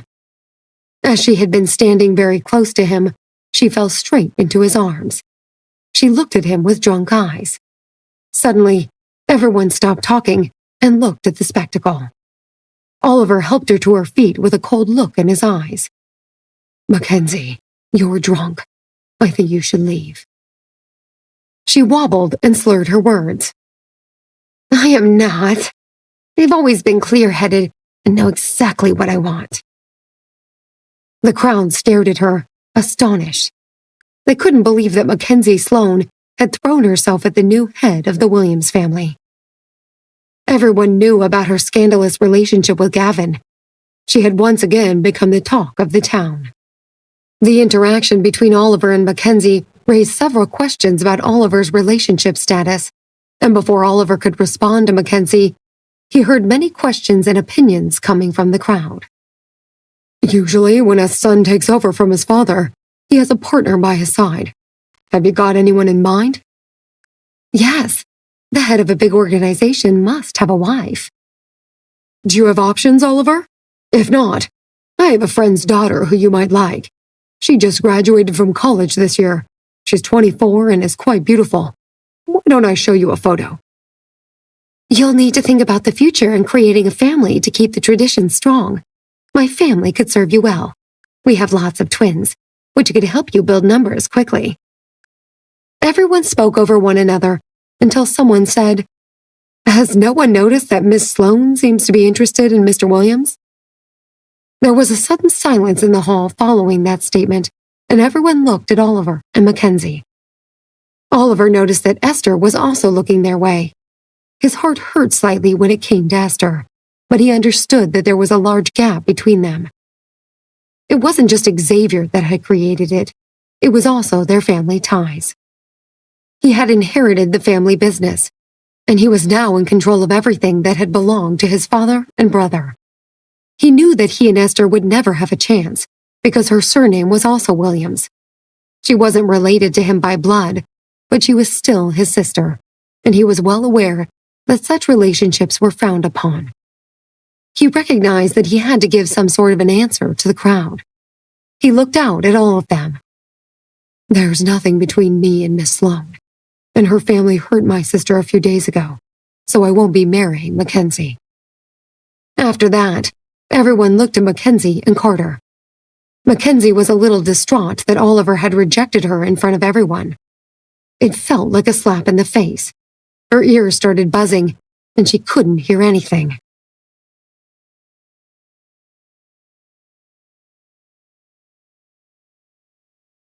Carter's chest was heaving up and down because the statement had made him angry. He had agreed to give Oliver an explanation about Gavin's actions, but he had been hoping to delay it to give everyone a chance to calm down. He had wanted to protect Gavin a little, to allow him to have some sort of future in the family, even if it was a lesser role than expected, but things had just changed abruptly. Faced with the expected gazes of everyone in the crowd, he felt that he had to make his own statement. "Gavin was the one responsible for what happened to Esther. He's a bit mischievous, and it's my fault for not guiding him properly. That's why the incident happened, and it's fortunate that Esther is fine. However, I realize that we can't just pretend that it never happened." He took a deep breath before he continued. "Since everyone is here to witness it, I might as well announce that Gavin will no longer be a member of the Sloan family. I am disowning him, and he'll be removed from the family tree." The announcement caused a great degree of shock around the room, and there were a lot of incredulous voices and questions being asked. However, Oliver was largely satisfied. "Thank you, Carter, for handling things impartially." "No problem," Carter said, although his heart ached. "That means that as of right now, the Sloan family has only one heir, Xavier. Coincidentally, I heard that he and your sister are in love with each other. Therefore, I'll take this opportunity to formally propose marriage between the two." He paused, looked at his assistant, and then added, "Please bring a marriage contract for Mr. Williams to look over." His assistant hurriedly handed over a contract that had been prepared earlier. "Mr. Williams, please take a look," Carter said. Oliver took it, and his fingers tightened subconsciously as he looked at it. Life suddenly seemed a little absurd. On the day he inherited the family business, he had to guide the woman he loved the most to another man's side. He was equally bemused at the fact that the other party had gone to the trouble of setting out a contract. He pondered the shift from elder brother to father figure, which was a type of relationship he would rather not have with Esther. He reasoned that at least he could still say no, but the terms of the contract were decent. It seemed that the Sloan family was determined to create an alliance through marriage. Oliver put away the contract and made sure that he kept his face expressionless when he spoke. "Although I'm technically in charge of the family, society is changing. Regarding the engagement, I really need to ask Esther what she wants." He then turned toward her. "Are you willing to marry Xavier?" He paused and added more quietly, "There are many people here. If you don't want to answer in front of everyone, we can speak privately." He looked at her in a way that he hoped conveyed his feelings. Esther hadn't expected her proposal to happen that way, and although it had taken her by surprise, she was happy to marry Xavier. She didn't see a need to stand on ceremony and was about to nod her acceptance when she looked into Oliver's eyes. She suddenly felt that he looked a little lonely. An emotion stabbed at her heart as she took in his face, mask and all. She had heard that his skin was recovering, but she didn't know what it looked like underneath the mask. She was aware that he had been suddenly elevated to a position of high standing without any familial or spousal support, and she worried that he would be even lonelier if she was to get married. She sneaked a small apologetic glance at Xavier. He was staring at her with obvious anticipation, but she could see the nervousness in his eyes. When he saw her looking at him, he took a few steps toward her and knelt down on one knee. Her eyes widened as she looked at him in disbelief. He looked up at her. "Esther, although I'm not perfect and not always strong, I'll do my absolute best to protect you. Please marry me." Her heart felt like it had been hit by a sledgehammer, and she knew that she couldn't inflict hurt on him by refusing. Her logical brain stopped working, and she reacted instinctively. She reached out to pull him up and answered simply, "Okay." When her response registered with Xavier, his entire body relaxed. He took Esther's hand, stood up, and hugged her tightly. Oliver was only 3 yards away from them, and he felt a heart-piercing pain as he looked at the happy couple. The pain was so strong that he felt it in his bones. He had clearly seen her hesitation, but had recognized the moment when she looked at Esther, and forgotten about anything else. He guessed that he should have expected it, but he hadn't been prepared, and he felt uncomfortable and alone. He thought back to when he and Dan had gone swimming. The girl had thought that something had happened to him and cried. He had given her a piece of his heart that day, but she had never known, and she never would. Many of the people present at Oliver's party moved forward to congratulate Esther, Xavier, and their families. Some were deep in thought about what an official marriage between the Williams and Sloan families would mean. With Gavin being banished, Xavier had become the Sloane heir. Jonathan was coming out on top when it came to the Davidson family. It was also clear that after what had just happened, if Matthew wanted to choose Alexander, it would mean going against two families. After all, everyone knew how close the relationship between Jonathan and Xavier was, and Oliver very obviously doted on Esther, his younger sister. Some individuals who had always had a good relationship with Alexander had started to cut ties with him. It seemed a happy ending for such a big occasion, because the general understanding was that the Williams family had agreed to a marriage alliance with the Sloane family. They all looked forward to the next banquet because they knew it would be an engagement party. Of course, according to Cuban tradition, although Esther and Xavier were engaged, they couldn't be together until after the wedding. As the co-host of the occasion, Esther farewelled her guests and went to Oliver's room. She knocked lightly on the door as she called his name. "Come in," he replied. She entered and noticed the empty bowl on the table. "How are your burns?" "They're fine. I think the scars will be completely gone in 6 months or so." She eyed his mask and asked hesitantly, "Can you take it off and let me have a look?" He smiled. "It'll scare you and make you unable to sleep at night." She sighed softly. "I'm sorry, Oliver.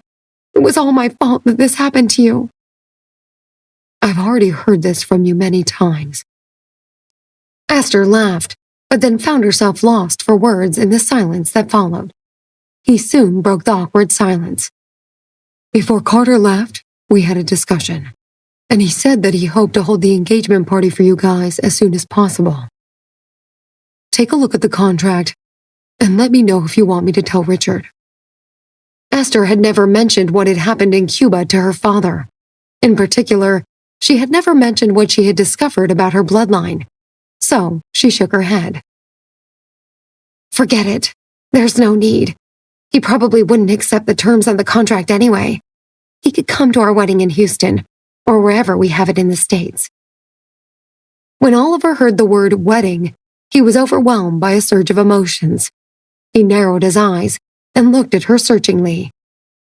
"This is just an engagement we're talking about. Do you want to have the wedding so soon as well?" She met his eyes and nodded. "I'm not young anymore. I'm already 28 years old." She looked at him with the same expression. "Do you have any women you like? I think they would be keen to know you better after today." Oliver didn't say anything. His eyes remained locked on Esther. After a long time, he said, "I'll handle that matter." Esther took a while to formulate a response. "I'm not sure it should be called handling when it comes to something like marriage. Don't you think marriage is a good thing?" He mocked himself inwardly. He had no expectations and hadn't experienced the so-called joy of a romantic relationship. He patted her shoulder. "I'm quite happy. I just thought you seemed pressured." Esther shrugged because he wasn't entirely wrong. "Xavier looked anxious. You saw it. How could I not agree? There were so many people watching." Oliver suddenly interrupted her. "Do you mean that if no one was watching, you wouldn't have agreed? Or that you would have agreed no matter who had proposed?" Esther choked and sputtered at his interpretation. "I think you're twisting my words. I'm definitely willing to marry him." He sighed. "So, what do you like about him?" Esther thought for a moment and considered his question seriously. "I don't know how to put it, but he has an easy temperament. It's very simple and pure to be with him. That's the life I would like." Her words echoed in his ears. Xavier was all of the things that he wasn't. Xavier hadn't known cruel truths when he was young, and his hands would never be stained with blood as his father's were. He also wouldn't have to face too many choices or let himself be dictated to by the various families. Xavier had all those things going for him, and he didn't have any of them. "I know," Oliver said, and he wrapped Esther in his arms. He gave her a squeeze. I wish you every happiness. Let me know if there ever comes a time when he's not treating you right. And know that my home will always be open to you if you need it. It was the first time that Esther had heard Oliver say anything along those lines. Her heart skipped a beat as she had a thought that she didn't want to acknowledge. She had always forcefully suppressed any thoughts that had ever stirred in that direction. She had always told herself that he was her older brother and loved her as one, nothing more. Okay, big brother, I'll remember, she said as she squeezed him back. He quickly let go and ruffled her hair. All right, even if it's only an engagement party, it'll take some time to prepare. If you're busy with work, you can head back to the U.S. to take care of it. I'll arrange everything here, so you don't have to worry about it. Esther agreed and smiled at him. Why do I feel like you're marrying off a daughter? Say that again, he said with mock anger. I'm only a few years older than you. I'm not that old. She stuck out her tongue. No, but you've certainly now got a whole lot more responsibility. He couldn't contain his amusement. He felt a little helpless in the situation, but the hurt had dissipated a lot. I'm still the same as when I was young. Ah, yes, staying young at heart is the way to avoid getting old. You should learn more from me. He nodded. Okay. He wanted to let her have fun. But there are a lot of things to do at the company, she said. I'm afraid I'll have to go back tomorrow. Otherwise, I'll end up having to work overtime again. We'll get you a flight tomorrow. I'll send someone to find Gavin. I won't give him the chance to hurt you. Esther was taken aback by that. Are you going to do something to him? You don't need to worry about it. I'll handle the family matters, and you can do your things in peace. But I'll send someone to protect you in America. All right, she said as she nodded. Don't tire yourself out too much. Remember to find me a sister-in-law, too, she thought. The news of the new alliance between the Sloan and Williams families spread across the entire country of Cuba in just a few hours. When Alexander left the banquet, his face clearly showed his displeasure. Those who had tried to please him before had changed alliances and gone to curry favor with Jonathan. Jonathan had left the banquet early, so many of them went straight to the Davidsons to congratulate him on his business deal with Matthew Davidson.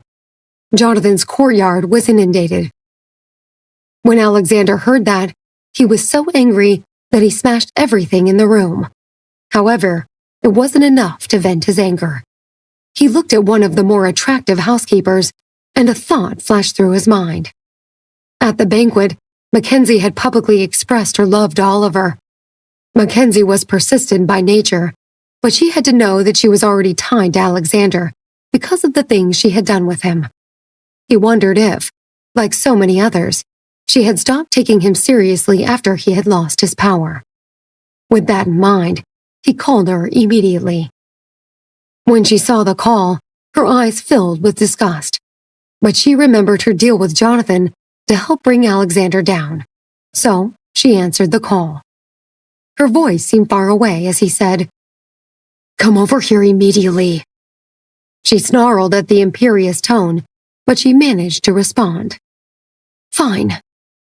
She hung up the phone, put on some makeup, took another bottle of medicine, and left her room.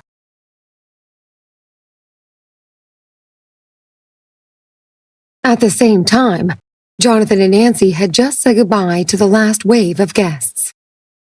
If anyone else comes over, he said to one of the staff, please tell them that Nancy and I have gone out. As soon as he had finished speaking, he took Nancy's hand and they went to the Davidson family airstrip together. He led her to one of the helicopters. Come with me. The pilot was Norman. He had handed Jonathan and Nancy a headset and asked where they were going. To the same dam as last time, Jonathan replied. Nancy was puzzled. What dam? You'll know when we get there. Jonathan smiled. We'll stay there tonight. The helicopter took off quickly. It flew south from the top of the mountain and everything below became extremely small. Jonathan kept his arm around Nancy's waist as he introduced every new place to her. Over there is the Sloan family compound, and beside it is. Nancy couldn't help but laugh, and she interrupted his monologue. Why do I feel like you know everything when you've only been here slightly longer than me? I've studied the map, he replied. Now, we've just passed over the Williams family residence. After he said that, they both lapsed into thought about the last time they had passed over the Williams family estate. They were both filled with complicated emotions. An hour later, a patch of green water appeared below. It was very clear, and from above, it looked like a piece of jade that had been spread over the earth. In the middle of the green area, there was a small black dot. They flew closer and discovered that it was a small island in the middle of the dam. Norman maneuvered the helicopter into a gradual descent, and they eventually landed on the island. Once the engine had been shut off, Jonathan unbuckled his seatbelt, jumped out, and extended his arm toward Nancy. She leaned into him as he lifted her down. Once on the firm ground, it became clear that the buildings on the little island were all modern and luxurious. The first thing they saw were blue and white villas. Each had its own swimming pool, and outside of the villas were large areas of clear green water. Their villa had already been prepared for them. They were greeted by the concierge and led to the villa on the east side. The cobblestone path at the entrance was exceptionally clean. Every stone glowed with a sparkling light. We've been busy for so long, Jonathan said, so let's take a moment to rest. Nancy smiled. Does this belong to the Davidson family? It did, but I want it from them in a bet. She was surprised. They lost an entire island? Yes. He pulled her toward the door of the villa, and once it opened, a world of luxury was revealed. The carpet was soft and custom-made. The walls were made of imported marble. The space was huge, and the lighting was very bright. It had also been built by the water's edge, and they were rewarded with 270-degree views of the dam through the floor-to-ceiling windows in the living room. Do you like it? He asked. Yes, it's beautiful. He suddenly grew serious. Nancy, I've been thinking. She nodded and looked up, waiting for him to continue. Instead of passively accepting things, why shouldn't I take the initiative to fight for what I want? He asked. I've said before that I have no interest in anything in Cuba, but Theo and Alexander still want to kill us. They're only looking at what they can gain above anything else. They won't believe that I never planned to compete with them for anything. He took a deep breath and then continued. But now, I understand that I can't just sit and wait for them to come at me. Whether it's in Cuba or the US, if we want to keep our current stable lifestyle, we have to take the initiative to lead in this country, and that's what I plan to do. He looked into her eyes, and there was an undisguised light shining from them. Will you stay with me while I conquer Cuba's business world? Nancy's heart leaped when he asked the final question. It only took a moment before she nodded. Okay, we'll take them down together. Neither of them was doing it for fame or fortune. They were just in it for each other and for the next generation to have stability in the modern world. He hugged her tightly. We'll be very busy and we'll face many challenges. It's destined to be a tough life for you and me. No, I don't think it'll be hard, she said seriously. I feel that when I'm with you, my life is complete. That response moved him, and he lowered his head to kiss her. The light muslin of the floor-to-ceiling window dressings swayed in the wind as they kissed passionately. When he finally let go of Nancy, he helped her tidy her clothes and gently pecked her on the lips. We have to organize tonight's dinner ourselves. Oh? She asked in surprise. There are no chefs on the island? Nancy didn't like to cook, and she was very suspicious of Jonathan's culinary skills. No, he replied, but don't worry about having to cook it yourself. It'll be no trouble for me. He stood up. Just wait and eat. He went out and found Norman, who was fishing by the dam. How many fish have you caught? Norman was a little embarrassed and wanted to hide his empty pail. I think I might have to go down to the river to fish. Jonathan was struck speechless, and he realized that dinner might actually become a problem. Jonathan grabbed a rod and joined Norman in fishing for their dinner. 10 minutes later, Jonathan, who was all-powerful in the business world, began to doubt his skills. Nancy hadn't long been told the news that they would have to make their own meals.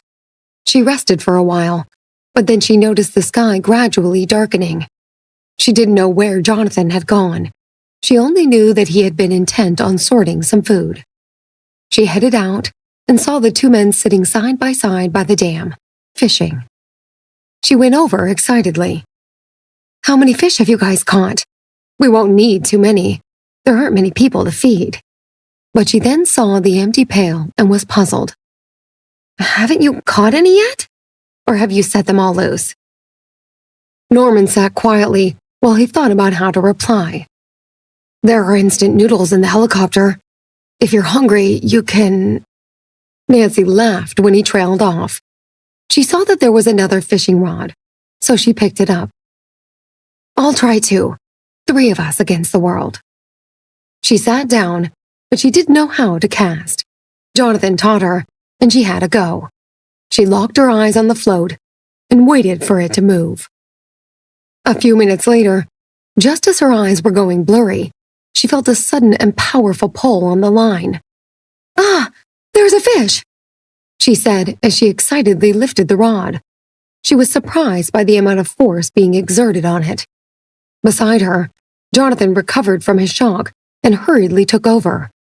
He reeled it in far enough to see that there really was a fish on the end of the line. He worked quickly, and it wasn't long after that there was a big red fish flopping on the water's surface. Norman, get ready to land it, Jonathan said. Norman netted it in amazement. He hooked the fish and put it into the pail. Nancy's eyes were filled with excitement. I actually caught a fish. Doesn't seem that difficult. Jonathan helped her put on the bait again and cast the line on her behalf. You're truly amazing, he said dotingly. He wanted to encourage her to keep going because he knew what a slow process it could be, and that there was a lot of luck involved. However, out of the 3 of them, it was Nancy's rod that attracted the next fish. Neither of the men knew what to say, and they helped her pull the fish in again. She was very excited and recast. Again, after less than 5 minutes of waiting, it was her line that once again caught the fish. Jonathan and Norman were both rendered speechless by how well she was doing. 3 fish were enough for them to eat.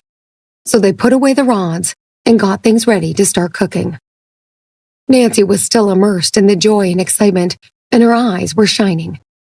I'm awesome, right? You should have called me earlier. I guess it's time to make the food now. Jonathan smiled at her enthusiasm. Because both of his hands were occupied, he leaned in and kissed her forehead. You did really well. I might have to rely on you to feed me for the rest of the trip. Nancy was amused by his antics, but she was a little embarrassed in front of Norman. Let's prepare the fish, she said to cover her embarrassment. Norman was immune to public displays of affection, but he didn't want to get in the way. I'll go and deal with the fish. You 2 can just wait for me over there. But Jonathan wouldn't just sit idly by. He and Nancy went to the helicopter to get some ingredients, and they found the pots and pans on top and all the seasonings. They took them to the kitchen to do the prep work. Fortunately, the natural gas on the island was hooked up, so there wasn't much to do. Nancy started chopping the onion, ginger, and garlic. Jonathan came up behind her and wrapped his arms around her. He kissed her ear. Do you feel like it's our honeymoon all over again? It really is, she said. But she felt that they were missing Jacob from the first time around. Because of his special identity, the people in Cuba still didn't know about him and his situation. If he was exposed, it would be a problem for his future studies in New York City. Jonathan seemed to have guessed what Nancy was thinking. When things here are settled, we'll go back. You can even take Henry with you to see him. He's a similar age to Jacob, and I'm sure they'll have a lot in common. Nancy nodded. Yes. She thought about the last time she had seen Jacob. It's fortunate that everyone was fine after the fire in Santa Fe. It's also fortunate that they didn't do anything to Hannah when they caught her. I would feel awful if they had hurt her. At the time, they had been looking for Hannah for 3 days. On the third night, when they had planned to continue searching, they received a call from Jonathan saying that Hannah was fine. It had turned out that the people who had kidnapped Hannah had wanted to leave by sea, but as they had been about to cross the border of the United States, they had realized that they had caught the wrong person. Their first thought had probably been to silence her permanently, but customs had been patrolling nearby, and they had thrown her overboard instead. Hannah had then borrowed a phone to let Jonathan know that she was safe. That building that Hannah had been staying in had been destroyed, and Jonathan had gotten the community involved and gotten it rebuilt. The disaster had finally come to a peaceful end. It could be considered to be a happy ending for everyone. By the time Jonathan and Nancy had finished reminiscing about Santa Fe, they had almost finished preparing the ingredients. Norman had also finished processing the fish and come to find them. One is to be roasted while the other two are braised, right? Nancy asked. Jonathan nodded. Norman, you put one in the oven, and I'll cook the braised fish. Norman looked doubtful. Do you know how to braise fish? I'll search online for tutorials, he said without any guile. Nancy was a little suspicious, but she still agreed. Yes, you can find anything on the internet. Norman quietly left, taking some pickles with him. In the kitchen, Nancy downloaded a cooking app. She searched for fish recipes. She liked the look of one picture and swiped to open it. She handed it to Jonathan. You're smart enough to do this, right? I'm sure you can make it look like a meal in a 5-star restaurant. Jonathan took a look. He had to fry the fish and pour some juice on it. It didn't seem to be that difficult. He nodded. Okay, my darling wife, leave it to me. Ever since Nancy had tried to cook with disastrous results, she didn't touch anything with fire. She stood at the kitchen door and noticed that he was wearing an apron. It was a sight that warmed her heart. She thought about how surprised people would be if they could see the highly respected executive and likely successor of the Davidson family in an apron about to cook for his wife. Nancy's heart skipped a beat at the sight of Jonathan in an apron. She picked up her phone and secretly took a photo.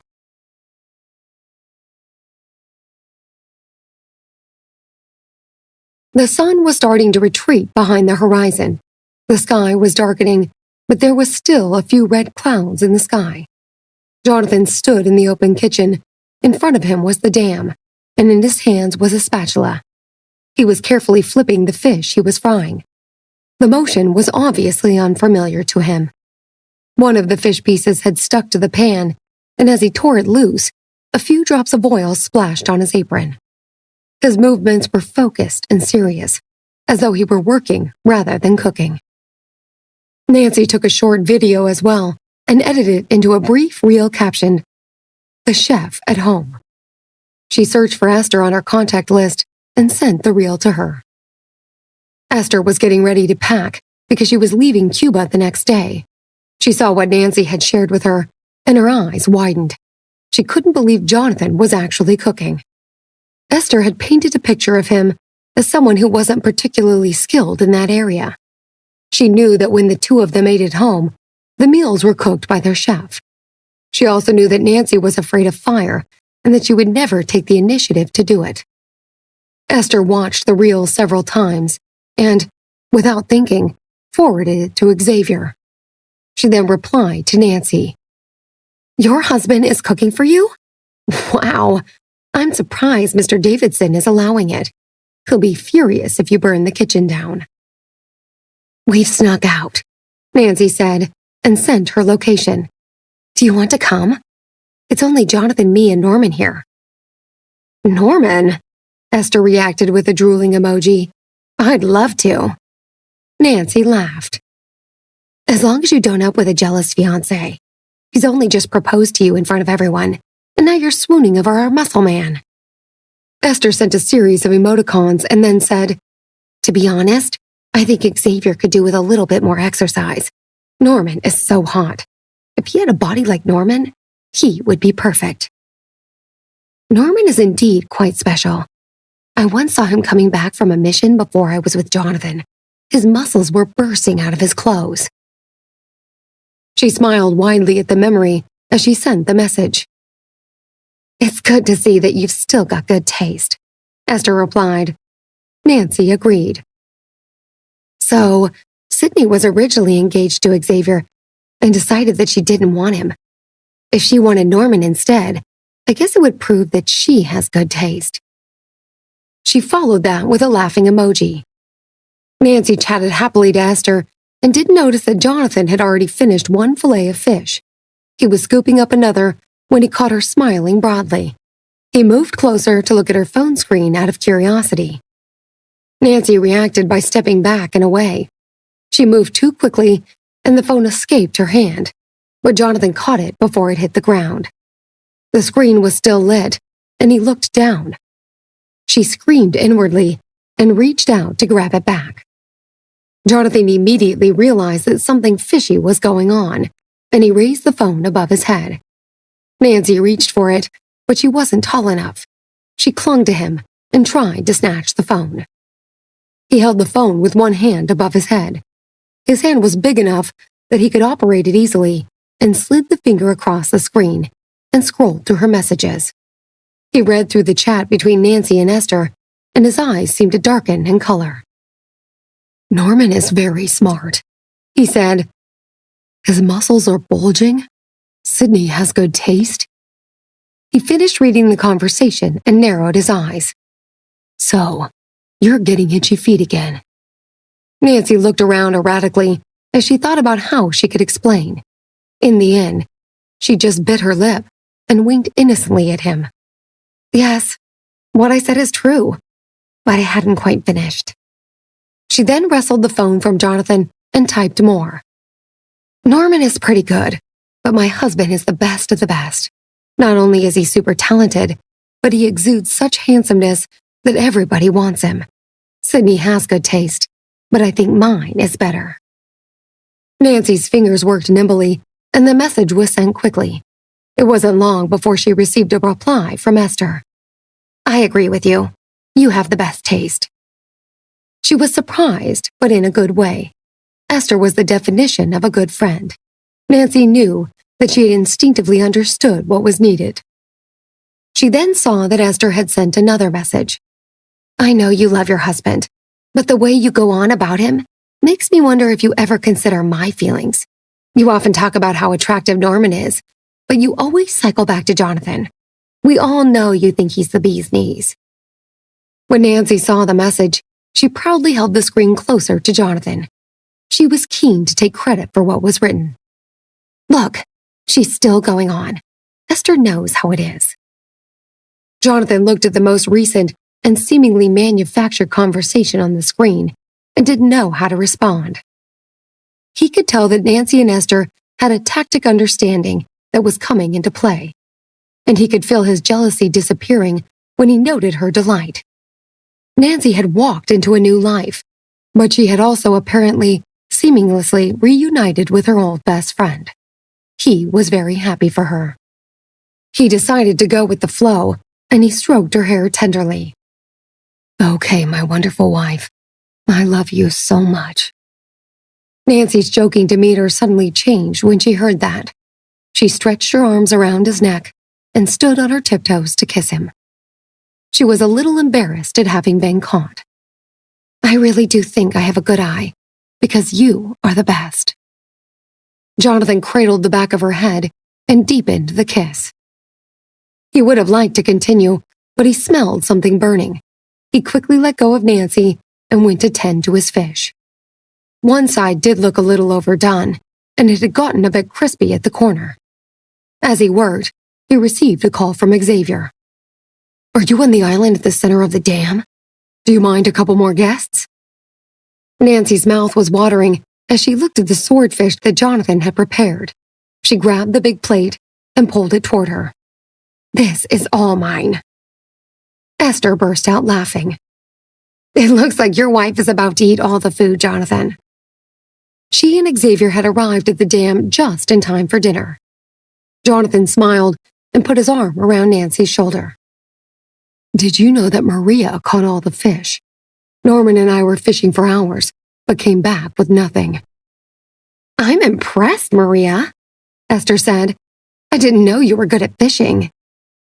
"I'm good at many things," Nancy declared, putting a forkful of fish in her mouth and smiling at Jonathan. "This is delicious, honey. Your culinary skills have improved." Esther nodded. "I agree. This is the best I've ever had. What do you think, Xavier?" Xavier chewed his food thoughtfully and then wiped his mouth with a napkin. "Not bad at all. I want to learn how to cook like Jonathan." "You're going to make a good husband," Nancy said. Norman entered and put another plate on the table. "This one's grilled."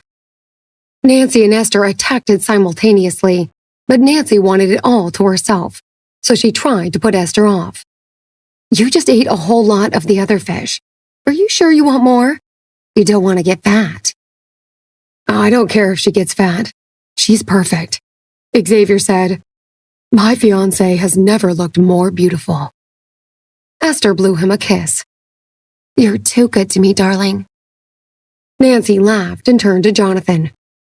"Have you been giving him lessons on how to compliment a woman?"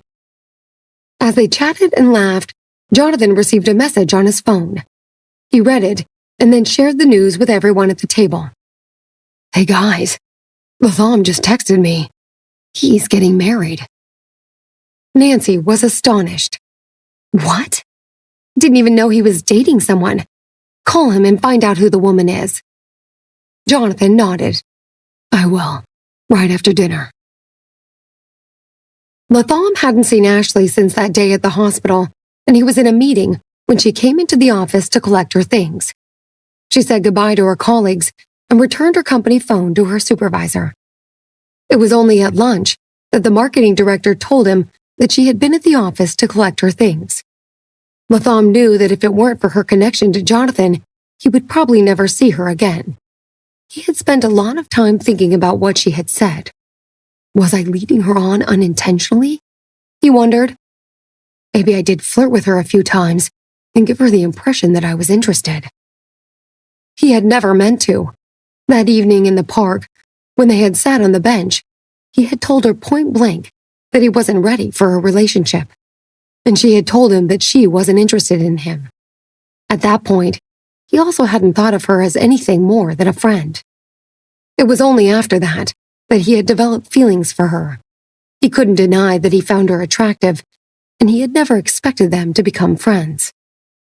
And then there was Samantha, who was the spitting image of his deceased wife and had unexpectedly come into his life. She had ended up in his hotel room that fateful night in Miami, claiming that she was a virgin and accusing him of seducing her. He was still confused about that night because he was sure he had spent the evening with Ashley. He couldn't even check the hotel's security cameras because they had broken about a month previously. He didn't know how it had happened. She had insisted that it had never been her intention to sleep with him. He had offered her money, but she had said she only wanted an apology. But not long after the incident, she had contacted him. Her father had broken his leg, and she didn't have the money to cover the costs. Latham paid the hospital bills, and she had said she would pay him back. He didn't think he would see her again after that. But he had bumped into her as she was coming out of the pharmacy next to the hotel a few days later. She had gone back to Miami to finalize the contract with a new client. Panicking, she had dropped her bag, and he had seen the pregnancy test. She had confessed that her period was late, and he had offered to get a room in the hotel so she could take the test. While she had been in the bathroom, her mother had called him to say that his father had liver cancer. Samantha had emerged in tears, confirming that she was pregnant. It had been the worst day of Latham's life since Olivia had passed away. He remembered trembling uncontrollably and suggesting to Samantha that they get married. She had been shocked by his proposal and had argued that she wasn't worthy of him and came from a poor family. He had insisted, telling her that the child had a right to grow up in a family.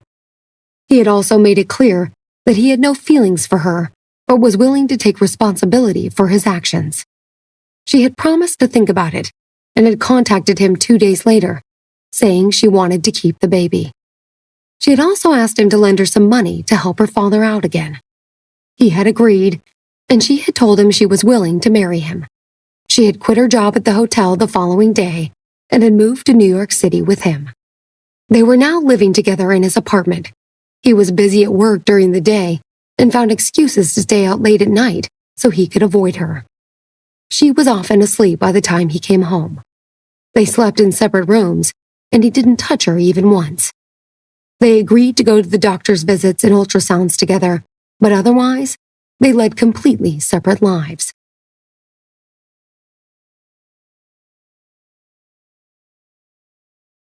Later that evening, Jonathan called Latham, who was still at the office. "What's going on?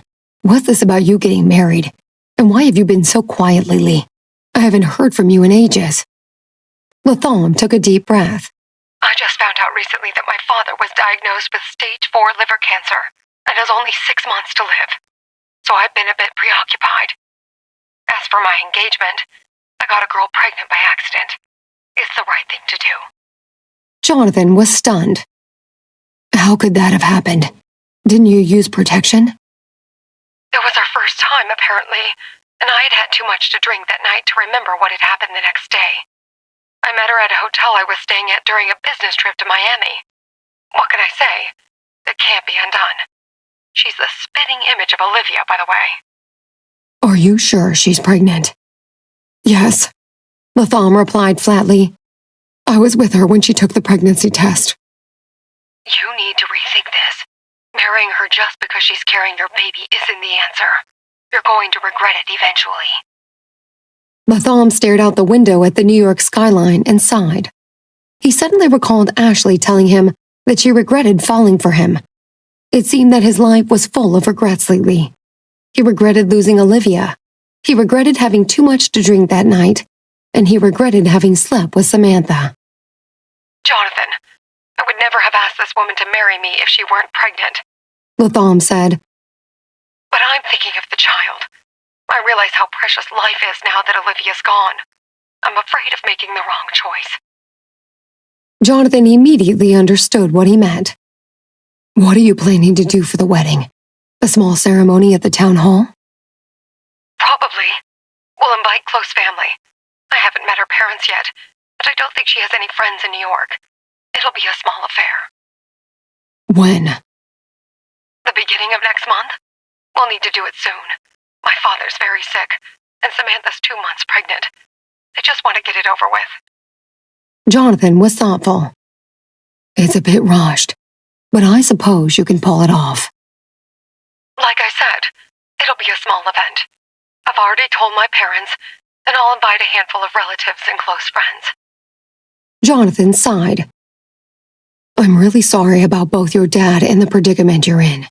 You know you can count on me if you need anything." Thanks, buddy. I appreciate it. Jonathan was about to end the conversation when, out of the blue, Latham asked him how Ashley was doing. Jonathan was surprised. She had told him that she had resigned from Latham's company because she hadn't been suitable for the position there. She had mentioned it casually, though, so he hadn't given it much thought. Now that the company and the Samuku Corporation were partners, they needed talented employees. Jonathan had a good impression of Ashley and thought she would be an asset to the marketing team. So, he offered her a job as a marketing assistant, and she accepted. She fit in well with the company and seemed to enjoy it. She hadn't mentioned Latham to him since. "She's doing well," Jonathan told him. "Did something happen between you two, by the way?" Latham laughed bitterly. You're always playing detective, aren't you? Don't read anything into it. I just wanted to know how she's doing. I haven't spoken to her since she left my company. I see her socially from time to time. Her parents are gone, and she only has Brock and me. I hope you didn't do anything to upset her. Latham was defensive. Why would I? She's a grown woman who can handle herself. She's also pretty attractive, Jonathan pointed out. I thought maybe something was going on between you two. No, we just work together. Listen, I've got to go, but thanks for calling. He ended the call and then sat down at his desk, but couldn't concentrate on the documents in front of him. After a few minutes, he grabbed his car keys and left the office. It was only 9 o'clock in the evening, so he went home. He knew Samantha would still be up. She was doing her best to please him and waited up for him sometimes, hoping to speak to him before he went to bed. But the harder she tried, the more he seemed to resent her. Latham decided that driving around aimlessly was better than going home. There was a warm breeze that evening as he came out of the office building, so he lowered the top of his convertible.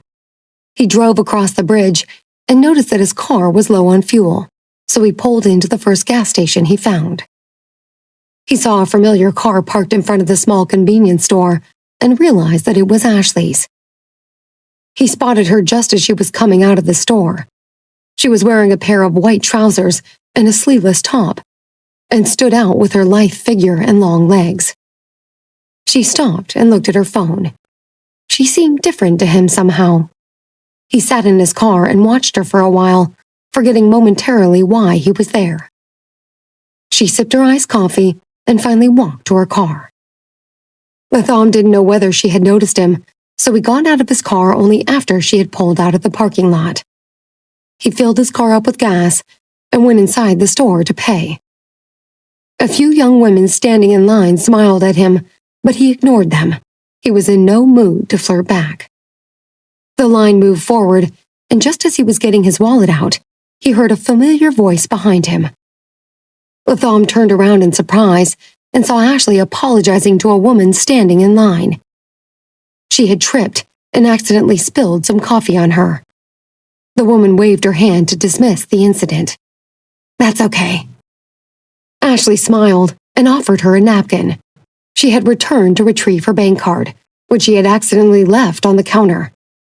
She picked it up and turned to leave, when she suddenly came face to face with Latham. He stared at her, not knowing what to say. He hadn't expected her to return to the gas station. She was equally stunned and stood frozen with her cup of iced coffee, wondering whether to acknowledge his presence or just leave. He cleared his throat and gave her an awkward smile. "Hi, Ashley. How's it going?" She shrugged. "Okay, I guess." "What flavor of iced coffee are you drinking?" "Mochaccino." He nodded. "It looks good. Maybe I'll get one too." She rolled her eyes, knowing he never drank iced coffee. It suddenly occurred to her that he might be buying one for his new girlfriend. Her blood boiled at the very thought, and she took a deep breath and tried to calm herself. She turned around to leave, but he touched her arm. "Ashley, wait a minute." "What is it?" "Just be careful on the road." She stared at him. "Is that all?" "I spoke to Jonathan today and asked him how you were doing. I hope you like your new job." "Yes, I do." She was furious. Instead of contacting me directly, he's inquiring about me through friends and family, she thought. She quickly walked out of the store and got into her car. Latham watched her leave and shook his head. He paid for the gas, bought an iced mochaccino, and returned to his car. Though he normally detested coffee, the beverage was refreshing and sweet. He sipped it slowly and checked the time. It was almost 10 o'clock. He started his car and drove around the city for another hour before going home. Ashley was sitting comfortably on her living room couch, playing a video game. She had recently become addicted and was getting quite good at it. She enjoyed going up in the rankings and refining her strategy. She had become so talented at the game that she was constantly getting invitations from other players to join their teams. That evening's game was particularly intense, and she found it hard to defeat her opponents. Her avatar eventually died, but she decided to play another round. She was feeling especially vengeful after seeing Latham and channeled her emotions into the game. She evaluated her opponent's strategy and quickly destroyed him. As usual, she was playing with Galaxy. And after the game, she sent him a message. "We're killing it today. We make a great team." He responded immediately. "Yes, we are. Should we take this game to the next level?" "I can't. I haven't unlocked those playing fields yet." "Then you'll have to play every day so you can catch up to me. I can help you. The only problem is that I can't chat with you when I'm logged off. So, why don't we chat on social media? My name is Jason." Ashley searched for him on her socials and saw that she already had him as a friend. She messaged him on the game again. "It seems like I'm already following you, but I don't remember ever following someone I don't know. Did we go to school together or something?" "We may have met before," he replied with a winking emoji. Then she sent a string of numbers. "Here's my number if you want to message me." Ashley hesitated. She didn't normally give her personal details to strangers, so she sent him a message saying she didn't feel comfortable with messaging him outside of the game. She thought about it for a moment, and then she finally agreed. Since they had been playing the game together for over a month, she had been feeling low recently, and she enjoyed his virtual company. She sent him her number, and she added him to her list of contacts. She checked out his profile photo, and then went back to his profile on her other online social apps. There were only a few uploaded photos, and she observed that he didn't post very often. He's obviously not very fond of social media, she thought. She was about to put her phone down when he sent her a message telling her that she should go to bed, since she probably had to wake up early the next day for work. She wished him a good night, and he replied with a heart emoji. For the first time in weeks, Ashley felt excited. She had made a new friend who genuinely seemed to care about her. She was about to go to the bathroom to take a shower and brush her teeth when her gaze landed on the half-empty cup of mochaccino that she had bought at the gas station. Inspired, she took an artistic photo of it and posted it on her social media account with the caption, "Farewell to the past." She instantly received a like from Galaxy, along with a comment from an anonymous user scolding her for drinking mochaccino late at night. She laughed and wondered who dared to post something so stupid. Seconds later, another reply appeared under her post. It was from Latham, and it was a picture of his empty cup of mochaccino with the words, "Good night." Ashley felt sad all of a sudden.